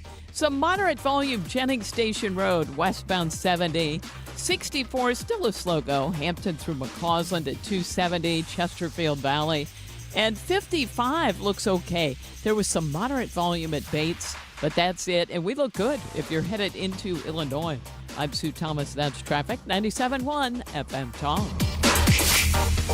Hey, I've been spreading the word about Generator Supercenter of St. Louis now for a while, and unfortunately, we've had some real-life examples of why you need a great standby generator, and you can get a free estimate on a Generac home standby generator from Generator Supercenter, the nation's #1 Generac generator dealer. They're not portable generators. These are high-quality generators that are going to make sure that your home, when the power goes out, whether it's a failure of the power grid, whether it's a tornado or a storm, you won't have to worry about it. The power grid in particular, I want to talk about that because, look, it was built in the 40s and 50s. You just had an entire country of Spain and part of Portugal go out because they were depending on green energy. Your home can be energy independent from public utilities with a Generac home standby generator at your home. Generator Supercenter, the nation's #1 Generac generator dealer. Give yourself peace of mind. At the very least, call for that free estimate. You don't have to worry about when the power goes out. It's going to kick in right away. Stop by the showroom in Chesterfield for a free estimate or just call 314-499-2020, 499-2020, Generator Supercenter of St. Louis.com. That's Generator Supercenter of St. Louis.com. Hi, I'm Bob Kershaw with Retirement Advisory Group. Are you worried about market volatility? Are you concerned your money won't last you through retirement? Hi, I'm Tammy Kershaw, and as a family-owned business, we are committed to protecting your retirement, whether you're nearing retirement or already retired. We have a lot of folks that aren't aware of all the new investment choices that are available, which give you growth and protection from losses at the same time. Are you aware of all the fees that you are currently paying? We can show you how to avoid those fees. So come in now for your free retirement review and get a second opinion on your retirement plan. And just for coming in, you'll get a copy of our latest edition book, Your Key to a Worry-Free Retirement. Let us show you how to retire with confidence. We are proud to say we haven't lost a penny of our clients' money in 39 years, and we won't lose a penny of yours either. Let our family help your family. Call us now at 314-993-9494 or go online to retirementkey.com. That's retirementkey.com. Eggland's Best. The only eggs with more fresh and delicious taste, plus superior nutrition. Available in so many delicious varieties. Classic, cage-free, organic, free-range, and pasture-raised. Eggland's Best. Better taste, better nutrition, better eggs. The Mark Cox Morning Show. The IRS comes out and says that churches can endorse political candidates. This is a big win. This is so exciting to me. The Mark Cox Morning Show. Weekdays from 5 to 9. Right here on 97.1 FM Talk.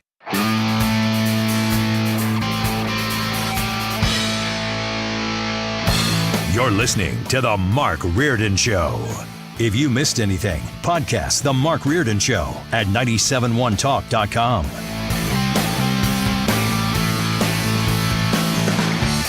And I'm Ryan Recker filling in. One more segment here.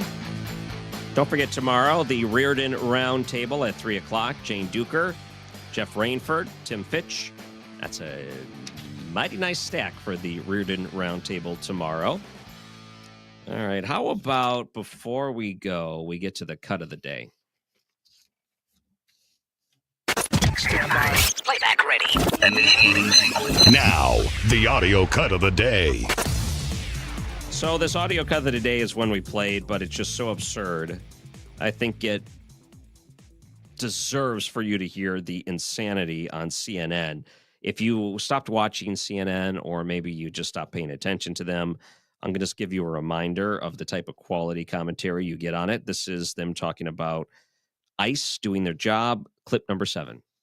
We're talking about it like it's no big deal that they are kidnapping people and transporting them to concentration camps, both domestic and foreign. That is not. I think that's kind of insulting to. I think it's Jewish insulting what they're Holocaust doing. It is not insulting to Jewish Holocaust. I find it insulting that you could even fix your mouth to defend this disgusting behavior. Ovens at these? It's not a death camp. It doesn't matter. It's a concentration camp. Wow. Kidnapping and sending them to concentration camps. And one person said, "You better watch your mouth." And she said, "How dare you defend ICE?" That's her defense in all of this. That is the audio cut of the day. And that is kind of what you're arguing with sometimes. You know, it's one thing to just say everything's Hitler, everything's Nazi, whatever it may be. But here we are, full-blown concentration camp references. It's just absolutely terrible. All right, I know we only got a couple minutes. I wanted to bring this up with you guys, Ethan and Sue. I saw a study by Waste Management that said when you go out on vacation and you buy food for the room and you leave and you have leftover food, they're saying that we are wasting more than $2.3 billion in food each year based on what we're leaving behind when we go out on vacation. I don't leave anything behind. Oh, you mean if you've rented a place like a house and you got milk left over or whatever? Right, exactly. Okay. And, you know, I think about, like, I just took a trip to Disney this year and you buy things for the room for the kids. You get milk, cereal, whatever. You're not going to put that food back onto a, a plane with you. No. You're leaving it and tossing it. No. So I actually have a funny story I'll tell really quick. When we went on our honeymoon to Hawaii in November, we brought a lot of stuff in an extra suitcase because we flew through Southwest, so we had the 2 free bags. And on the way back, we packed so much food on top of what we already had, like that we had bought. And for some reason, I packed a bag of pickles in my backpack. A bag of pickles? Like a pickles? sandwich bag, because it was no. the jar. I wasn't going to pack a glass jar. And it seeped through, and my brand new backpack was just like completely drenched in the smell of pickles. That's so my wife had to like wash it 3 or 4 times. It was brutal, but it was a lesson learned, a young lesson learned. Oh, why? None of that makes sense. Why you would do something like that? I was just trying to save food. You know, you're trashing on people that don't save their food, Ryan. I'm not trashing. I'm giving the numbers, but I'm saying it. I'm all about trashing this stuff instead of traveling with it. Bunch of pickle juice on all your stuff. Listen, it was not my best moment, okay? I came to you in a moment of vulnerability. And a projected $2.3 billion spent on food that was not consumed by the end of these vacations. Easily. Totally relate to that. And think about takeout, too. Like, you go to a restaurant, and they're like, oh, I'll do takeout. Like, you pretend you're going to go back and eat it at the hotel. Yeah, right. It's going to go bad while it sits on the counter. Everyone does it. I eat everything at the restaurant. I'm not a take-home person. Same way. Sue, Ethan, it was so fun working with you the last couple of days. Thank you, Ryan. Great. Thanks, Ryan. All right, if you want to find me online, at Ryan Recker on Twitter. You're listening to the Mark Reardon Show, 97.1 FM Talk. Traffic from the 97.1 FM Talk Traffic Center. We are thinning out nicely as far as traffic goes, and westbound 64, just a little slow, Hampton out through McCausland, eastbound slowing at Big Bend, southbound 170, a little slow at 64. Now, we have heavy traffic on 70 in both directions at Jennings Station Road. Could be an incident there. We've got an accident on northbound 270 north of 64, blocking the left lane, and that has created a delay. I'm Sue Thomas with traffic on 97.1 FM Talk.